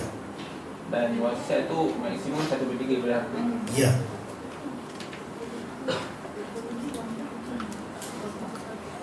Baik, syarat-syarat nasab bukan sesuka hati benda gitu. Ayat ni dah pandai-pandai dengan ayat yang tu. Tak boleh bukan suka hati ya. Dia mesti ada dia punya prinsip dia. Kena ikut law. Yang pertama yang dimansuhkan itu ialah hukum syarak. Bukan hukum akal. Hukum syarak mana yang berkaitan dengan wajib, boleh, farduan, harus dengan tak boleh dengan tak boleh. So, itu bukan hukum akal. Yang ditafsirkan sendiri, bukan hukum akal. Hukum akal menentukan baik dan buruk dan sebagainya. Itu sendiri sebenarnya inilah perbahasan yang sama dalam usul fiqh. Jadi tak acik lah kita nak gunakan ayat Quran nak memansuhkan hukum akal. Tak ada guna-guna. Hukum akal tu akan terbatas sendiri bila ada bertentangan dengan ayat Quran. Jadi tak kena mansuh. Mansuh ni ialah benda dalil yang ada, hukum yang ada. Baik. Kemudian syarat yang kedua, dalil yang membatalkan itu, dalil yang menasahkan itu ialah dalil syar'i yang berkaitan dengan hukum yang dimansuhkan. Jadi tak boleh ambil guna dalil yang lain. Cerita pasal buat kereta, kita pakai salah sepi buat karibab. Tak sama kan? Jaga baik-baik tau. Tak tahu lah pengalaman peribadi dulu zaman belajar sekolah kan. Datang satu majlis dengar, tak ada seorang tu daripada ustaz dengan pakai jubah apa semua, dia bagi bayan maghrib. Bayan maghrib lah. Bagi dia tazkirah kan. Dia bagi cerita ceramah dia, kemudian dia bagi dalilnya Al-Quran ni, dia bagi Al-Quran dia. Kita yang faham ni, dalil dia cerita benda lain. Orang pun semua angguk hebat Ustaz ni, semua benda ada dalil. Padahal dalil cerita benda lain. Jadi yang tu tak acik, itu bohong namanya. Tapi dia cakap dalil itu ada maksud dia sendiri, ada begitu. Dia tak beritahu maksud, disebut saja. Jadi kita yang faham, kita tahu lah ini cerita benda lain. Jadi orang dengar dia cakap macam sirban lah. Macam satu lagi, saya pernah duduk sekali bersama dengan, dah meninggal lah rahimahullah, bekas orang besar agama di Malaysia ni. Dia kata kerja pemerintah ini ialah bagi makan kepada rakyat dan menjaga keselamatan rakyat. Apa dalilnya? Dia pun sebut alladzi at'amahum min ju' wa amanahum min khawf. Surah Quraisy. Itu cerita apa tu? Allah. Itu cerita pasal Allah yang bagi makan kepada orang yang lapar dan beri keamanan kepada orang yang ketakutan. Dia boleh kata pula itulah kerajaan. Nampak sangat kalau nak jet pun jangan sampai terbalik kereta tu.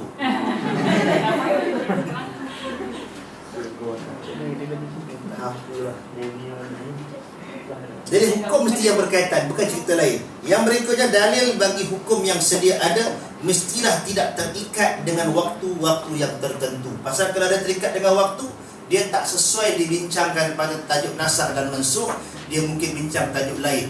Nama dia mutlak, muqayyad, am, khas. Yang tu dalam perbahasan usul fiqh. Tapi itu tak bincang juga tajuk tu. Tak sempat. Cuba tengok contoh surah Al-Baqarah ayat 109.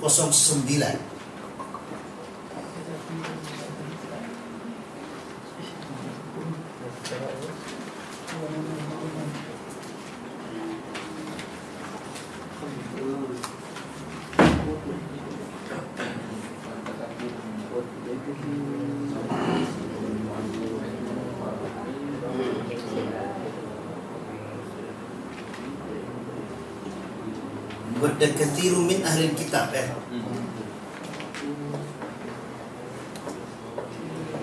Al-Baqarah 109.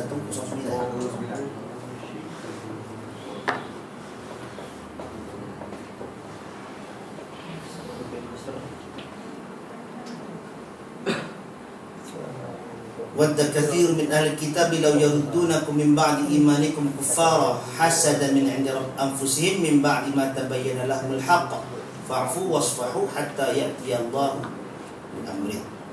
Baik, jadi poin ni ialah pada fa'fu wasfahu, dan berilah maaf sehingga datang arahan urusan daripada Allah Ta'ala kan. Baik, jadi para ulama kata ayat ini tidak dinasahkan ataupun tidak, ayat ini terikat. Ayat ini terikat dengan waktu tertentu. Pasal ada perkataan hatta ya'tiyallahu, ya'tiyallahu, hatta ya'tiyallah. Jadi contoh yang macam ini ialah contoh perintah tetapi ada dia punya ikatan masa. Bentuk ini tidak boleh dinasahkan. Itu contoh. Baik, habis yang tu kita kena speed. Kita tak sempat.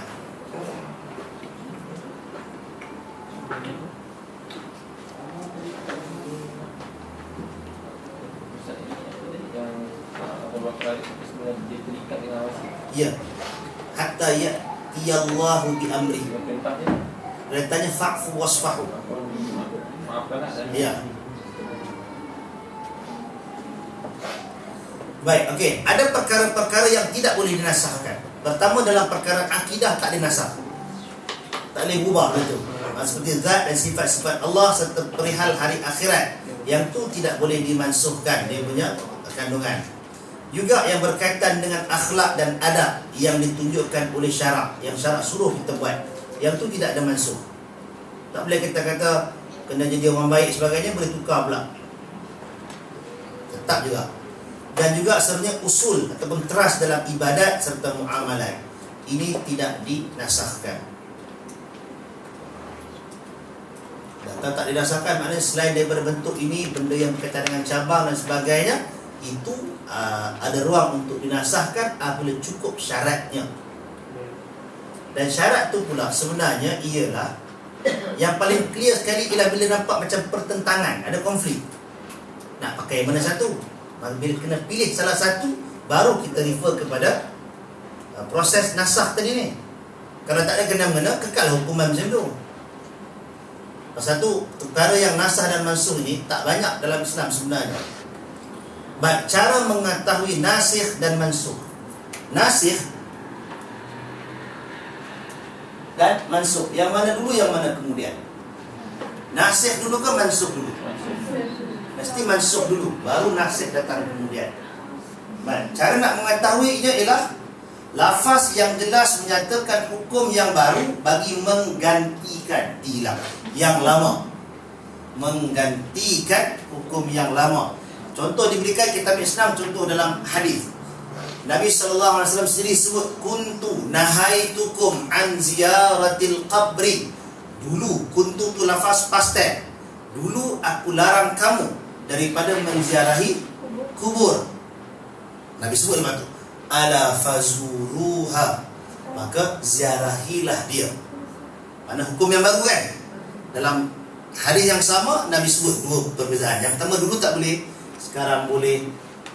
Dan pada Nabi sambung lagi itu, apa tujuannya? Fa innaha tudzakirukumul akhirah, ia mengingatkan kamu terhadap akhirat. Ustaz, itu hadis kan yang kita bincang itu kan? Nak contohkan, nak bagi contoh yang senang tentang nasikh dan mansukh. Dan berikutnya adalah tentang cara dia untuk mengetahui. Yang pertama, lafaz itu sendiri. Dalam Quran tak ada contoh ni. Dalam Quran tidak ada yang dalam satu ayat itu, tak ada. Dalam satu ayat tak ada. Dia lepas tu ada perbahasan. Kemudian pengetahuan tentang yang mana dahulu dan yang mana kemudian daripada dalil-dalil yang dilihat bertentangan. Mana kita boleh tahu dalil itu yang mana dulu, yang mana kemudian. Apa dia punya petanda untuk kita tahu yang mana dulu, mana kemudian? Ya, kalau ayat Quran tengok asbabun nuzul. Sebelum asbabun nuzul, tengok Makkiyah dan Madaniyah. Makkiyah dan Madaniyah, itu yang pertama. Kalau itu tak apa nak clear, tengok asbabun nuzul. Tapi sebenarnya Makkiyah Madaniyah tu lebih senang daripada asbabun nuzul. Pasal asbabun nuzul tak banyak. Tak banyak ayat yang ada sebab tu kan. Bila kita dah tahu yang tu, barulah kita boleh fikirkan untuk nasakh dan mansukh. Dia tak boleh kita just pilih yang ni dulu kot, yang ni kemudian. Tak boleh. Tengok tanda dia. Yang ketiga ialah apabila ummah telah pun berijma' bahawasanya ia adalah nasikh dan mansukh. Tapi umat ni kita tak masuk, kita tak tahu apa kan. Ini ummah yang belajar lah, dah tahu benda tu. Ummah di sini sebenarnya merujuk kepada ulama. Rujuk tadi kita mana nak tahu benda tu kan. Ini cara mengetahui. Bukanlah dengan senang macam tu kan. Kena dah juga kita study, baca banyak tanda-tanda yang lain. Baik, baru bincang kategori pula. Kategori dia banyak. Al-Quran dinasahkan dengan Al-Quran. Yang ini ni sepakat ulama menerimanya. Contoh dia tadi tentang pewarisan dan semacam yang kita sebut. Dan ada dalil untuk yang ini. Allah Ta'ala sendiri yang sebut tentang Allah Ta'ala menasahkan. Dalam surah apa tu?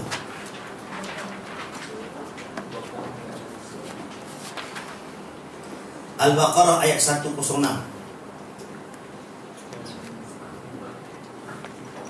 Ma nansakh min ayatin aw nunsiha na'ti bi khairin minha aw mithliha.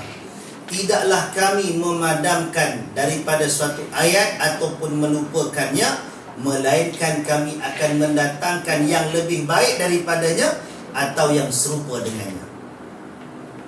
Jadi isu nasakh mansukh ni, kalau Allah tak sebut pun rasa macam nak kena fikir kan. Tapi Allah sendiri sebut, Allah menasahkan. Dan Allah gantikan dengan yang lebih baik ataupun yang sama. Kalau aku komplain, pasal apa nak kena nasakh? Dah Allah beritahu, komplain ke Allah, Allah nak bani. Malah nak cakap lah. Itu boleh lah kalau yang beriman dengan Quran kan. Orang baru nak kenal Islam, nak terang macam tu. Kena internet editing banyak sikit lah kata. Pasal tu saya selalu sebut, jawapan untuk satu soalan belum tentu sama. Bergantung siapa yang tanya. Kalau orang yang dia tahu, dia yakin dengan ayat Quran, kita senang cerita macam tadi. Ini Quran dah sebut, kau terima, sudahlah. Janganlah komplain banyak. Tapi kalau Quran pun dia tak kenal lagi, tiba-tiba kita cerita, dia kata kenapa ada itu, kenapa ada ini.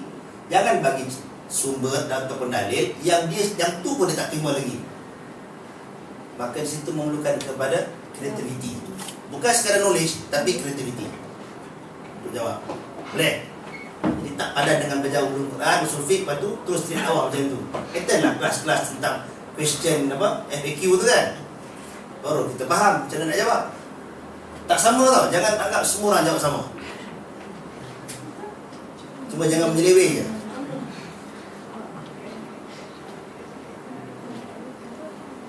Baik, yang berikutnya ialah nasakh Al-Quran dengan As-Sunnah. Maknanya ayat Quran dipadamkan hukumnya dengan sunnah Nabi. Untuk yang ni ada dua. As-Sunnah tu kan, hadis tu terbahagi kepada dua kategori yang besar. Pertama yang mutawatir, yang kedua yang ahad. Ahad ni maknanya yang diriwayatkan daripada satu level ke satu level oleh satu orang. Itu ahad, ataupun yang tak sampai tahap mutawatir. Jadi ahad dengan aziz, tapi kita himpun sekali lah sebagai ahad. Jadi untuk yang ni, kalau Al-Quran dinasahkan oleh hadis ahad, yang ini jumhur ulama menolaknya. Tak boleh. Tak sama standard, tak sama level. Kerana ahad dia tak sama dengan Quran. Dia tak sampai tahap yakin sama macam Quran. Dan ini perbahasan filosofi sikit dalam hal ini.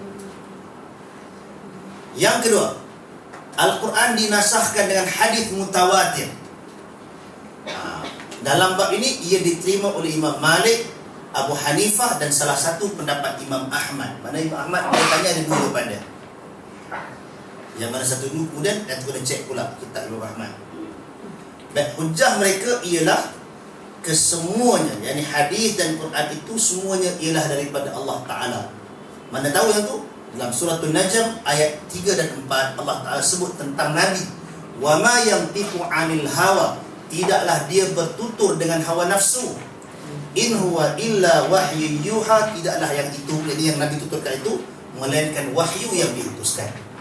Jadi hadis Nabi yang mutawatir sampai tahap yakin, Al-Quran juga yakin, kedua-duanya wahyu daripada Allah.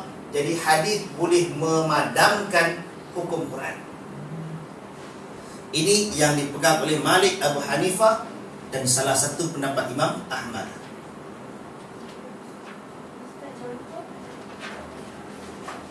Ada contoh untuk yang ni? Tak ada contoh. Dia tunjukkan kebolehjadiannya, tapi tidak dicontohkan. Yang berikutnya, saya hilang satu lagi ke? Dia punya dalam kertas ada tak? Dalam paper satu slide lagi. Sama je? Sama, macam tertinggal lah ni.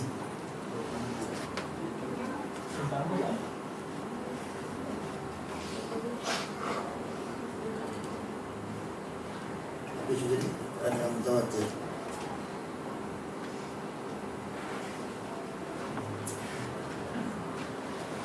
Pendapat yang kedua, yang kedua tertinggal ya.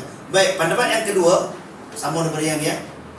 Al-Imam Syafi'i dan ulama-ulama Zahiri serta satu lagi pendapat Imam Ahmad melarang ataupun menyatakan tak boleh jadi.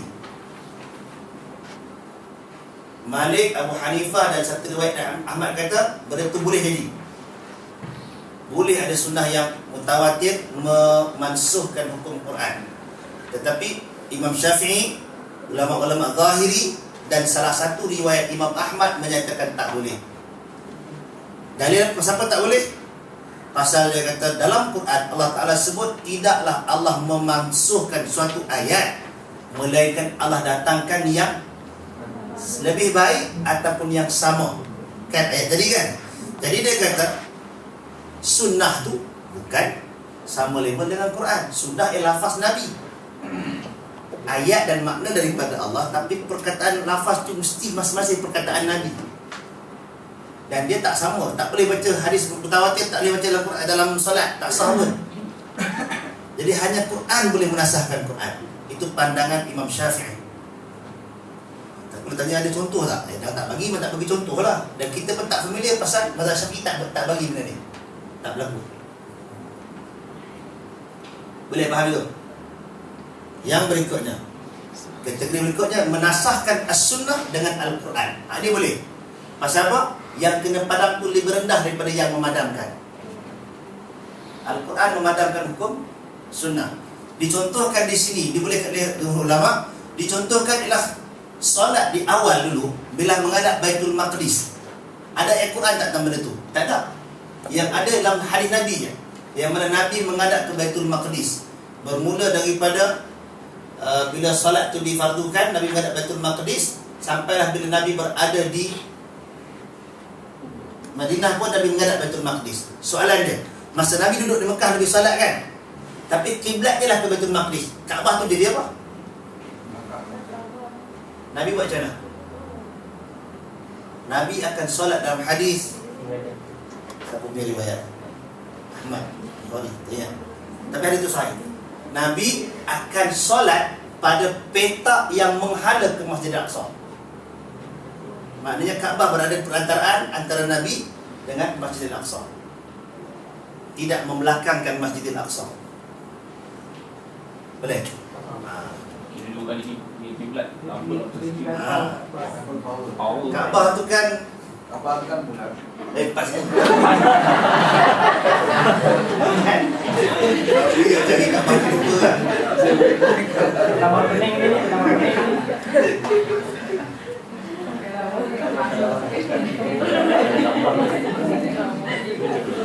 Tak betul yang sini. Pasal ni dah.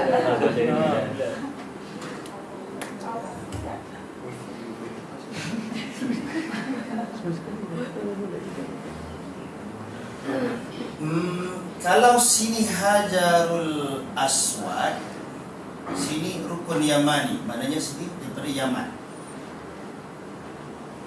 Maknanya sama ada sini ataupun sini adalah rukun menghadap ke Syam. Kan? Sini mana? Sini ialah menghadap ke Rukun Yamani, maknanya sini Yaman.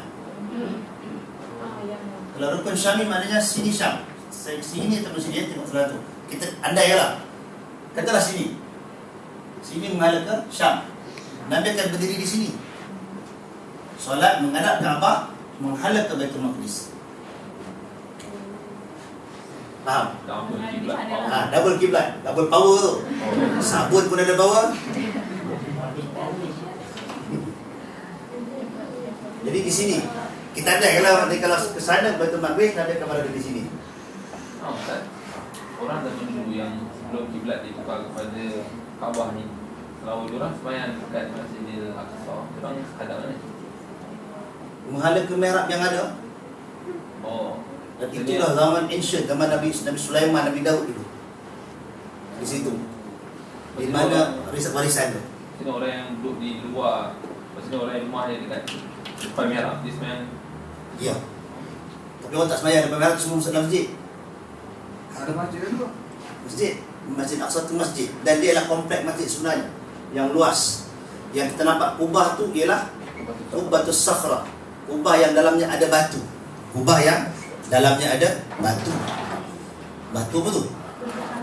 Batu yang dikatakan naik ikut Nabi dalam Mi'raj. Wallahu a'lam, tak pernah masuk pun. Saya tak pernah masuk. Baik, dari sudut sunnah kita katakan tadi, dari sudut hadis itulah yang Nabi buat. Tapi bila sampai Nabi di Madinah, apa yang jadi pada Nabi? Bila solat menghadap Baitul Maqdis, orang Yahudi kata, buat agama baru sembahyang tempat sama juga kan. Jadi jadikan bahan mainan. Apa beza agama kau? Datang tapi sembahyang menghadap tempat kami juga. Nabi ada rasa duka cita di situ. Maka Nabi mendongak-dongak ke langit mengharapkan agar Allah menukar kiblat tu. Nabi tak mau sama dengan Yahudi. Pasal Allah kata qad nara taqalluba wajhika fis sama. Allah melihat kamu mendongak-dongakkan wajahmu ke langit. Falan waliyannaka qiblatan tardaha, dan pasti kami akan mengubah kiblat yang kamu suka kepada kamu suka. Fawalli, maka hadapkanlah wajah kamu syatral Masjidil Haram, ke arah Masjidil Haram. Ini yang berlaku kat masjid dua kiblat. Ini masjid dua kiblat tu sahabat. Nabi, itu cerita tentang Masjid Dua Kiblat. Bila turun ayat ini, Nabi pun memulakan solatnya Zuhur itu menghadap ke Masjidil Haram. Subuh, Zuhur. Ada seorang sahabat Nabi, bila waktu Zuhur, dia keluar, dia pergi ke satu kawasan ni, tengok jemaah tu tengah sembahyang menghadap ke Masjidil Aqsa. Buat ni orang tadi turun dah wahyu lah kat Madinah. So tukar, ada grup tak tahu. Jadi dia orang tengah sembahyang Zuhur masa tu. 2 rakaat yang awal menghadap ke Masjidil Aqsa. Bila sahabat yang tadi ni dia sembahyang kat Madinah, dia tahu tentang maklumat yang baru, dia pun bagi tahu, tadi wahyu dah turun, tukar menghadap ke Masjidil Haram. Apa imam buat? Pusing. Imam jalan, pusing menghadap ke sana, makmum pun pakai pusing posisi. Jadi yang sah belakang jadi sah pertama. Yang sah pertama takkan nak balik kan. Jadi pusing yang imam saja berkali ke depan. Jadi rakaat ketiga dan keempat menghadap Masjidil Haram. Nanti macam Rasulullah masa Rasulullah tu sahabat tu tengok ayat ni, so sahabat pusing, so Rasulullah jalan tengah tu. Tapi yang untuk masjid Kiblatain tu para sahabat yang solat di situ. Okey. Itu masjid Kiblatain, masjid yang ada 2 kiblat, ialah kisah para sahabat. Stres, kenapa dia orang tak berhenti solat lain? Kan 2 rakaat kan? Ha? Berhenti solat semua dia menghadapkan. Menunjukkan sembahyang ni bukan boleh suka-suka hati nak berhenti. Kedua ni maknanya imam tu boleh jalan tanpa membatalkan solat. Ya, kalau orang pencuri beg kita tengah sembahyang pun boleh kejar tau. Tapi sama-sama. Janganlah tangkap, pergi pukul, pergi maki, pergi sembahyang balik. Asalkan jangan bercakap. Ataupun terbatal. Tak tengah legam dia terbatal. Batal tak cia ke sembahyang ni. Terbatal tu maksud Ustaz batal wuduk lah. Terbatal wuduk kan. Batal wuduk tengah tiga jam tu buang angin kan. Mana boleh masuk solat lah. Tak ada part tu tak kira dia bergerak. Tajuk bergerak tu nanti cerita panjang kan. Nanti Azmi tanya sound ni kan. Baik, ini contoh. Yang berikutnya lah kewajipan puasa Ashura. Sebagai hadis riwayat Bukhari, Muslim juga ceritakan tentang Nabi arahkan para sahabat masa duduk di Madinah tu untuk puasa Ashura 10 Muharram. Dan bila turun ayat tentang kewajipan puasa Ramadan, Nabi dah longgarkan arahan puasa Ashura tu kepada sunat sahaja. Dengan ganjaran puasa Ashura ialah diampunkan dosa yang setahun terdahulu. Itu puasa Ashura. Ya, dosa kecil. Dosa besar kena taubat. Baik, yang seterusnya nasakh sunnah dengan sunnah. Yang ni banyak. Yang ni banyak. Hadis menasahkan hadis. Dan satu banyak, yang kedua di sinilah antara perselisihan di kalangan ulama yang menimbulkan beza dalam mazhab-mazhab. Kerana sebahagian mengambil pendekatan nasakh mansukh, sebahagian mengambil pendekatan am dan khas, sebahagian mengira ada hukum yang tertentu. Contoh dia, satu contoh. Contoh dia dalam hadis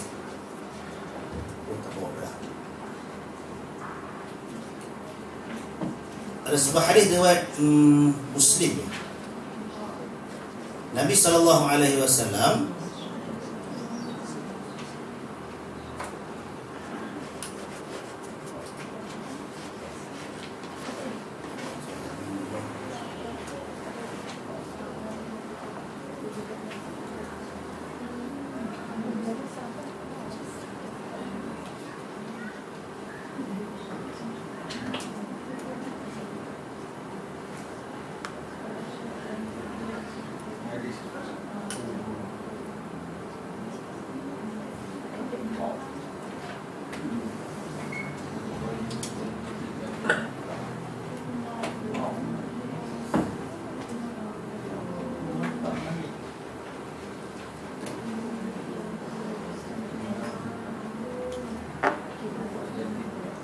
Dalam hadis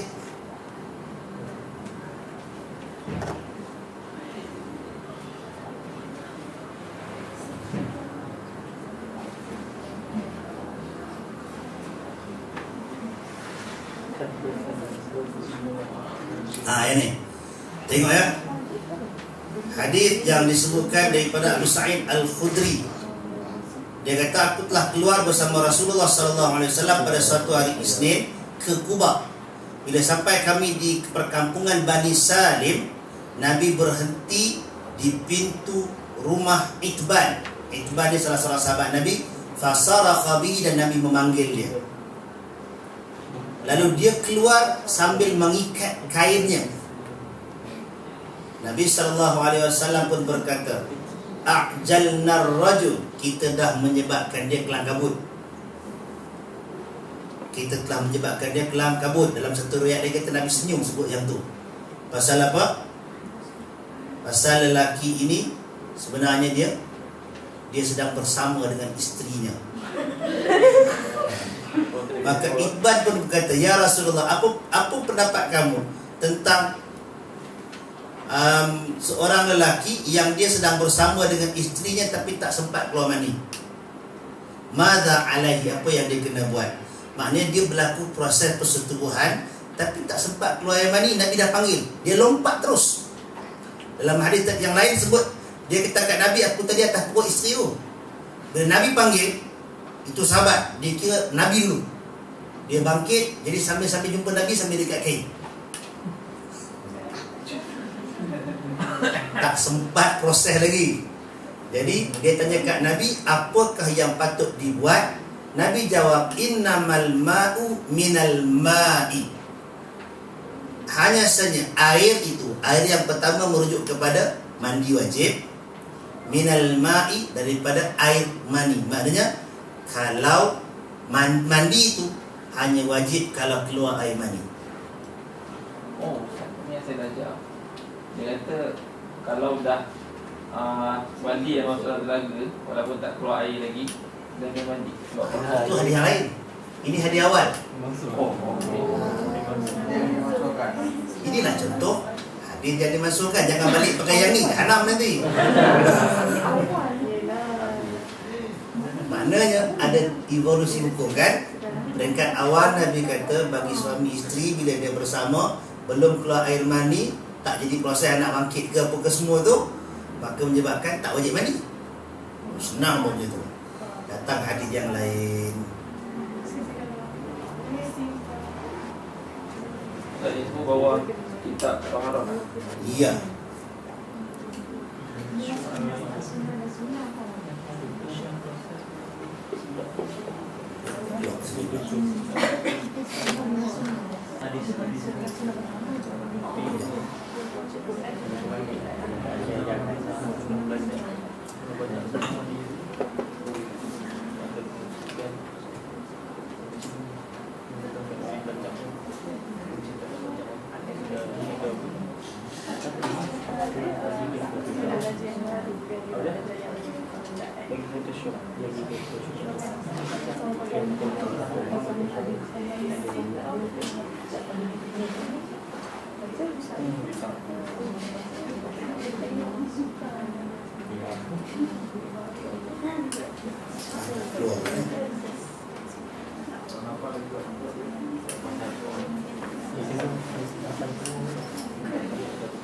Jangan boleh mix dari dia.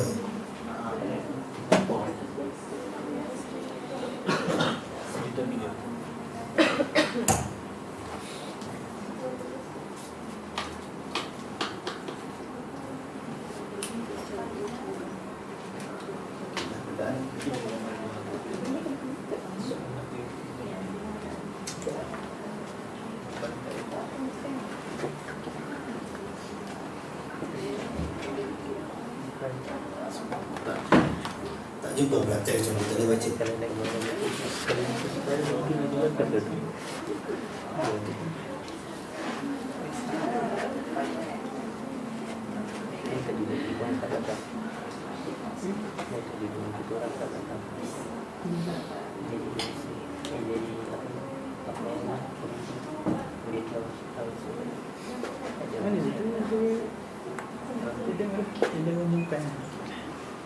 Baik. Nah, sambung lagi tadi. Kekal hukum yang sama. Innamal ma'u minal ma'i fil ihtilam. Yang ni ialah kalau dalam Sunan At-Tirmizi ialah mandi wajib ialah apabila keluar air mani ketika mimpi. Kalau mimpi kekal pasal tidak ada datang dalil lain yang mengubah dalil tersebut. Tapi untuk jima' tadi, untuk hubungan suami isteri, dia pasal datang dalil lain.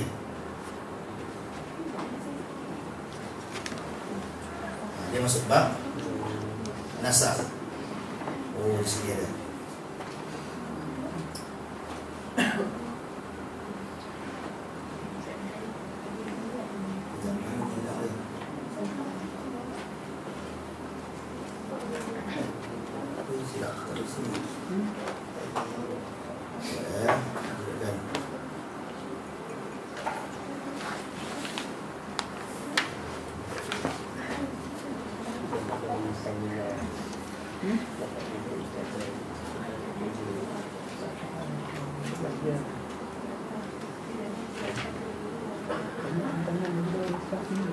Masuklah. Ya, kejap.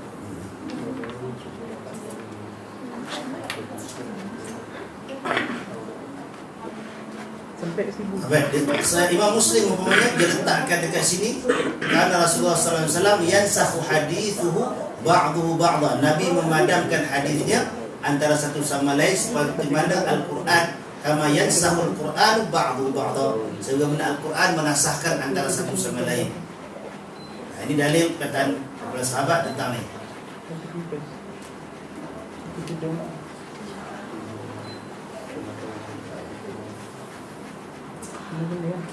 Idza jahat tak ada sinilah mana perkataan saya dah lupa dah.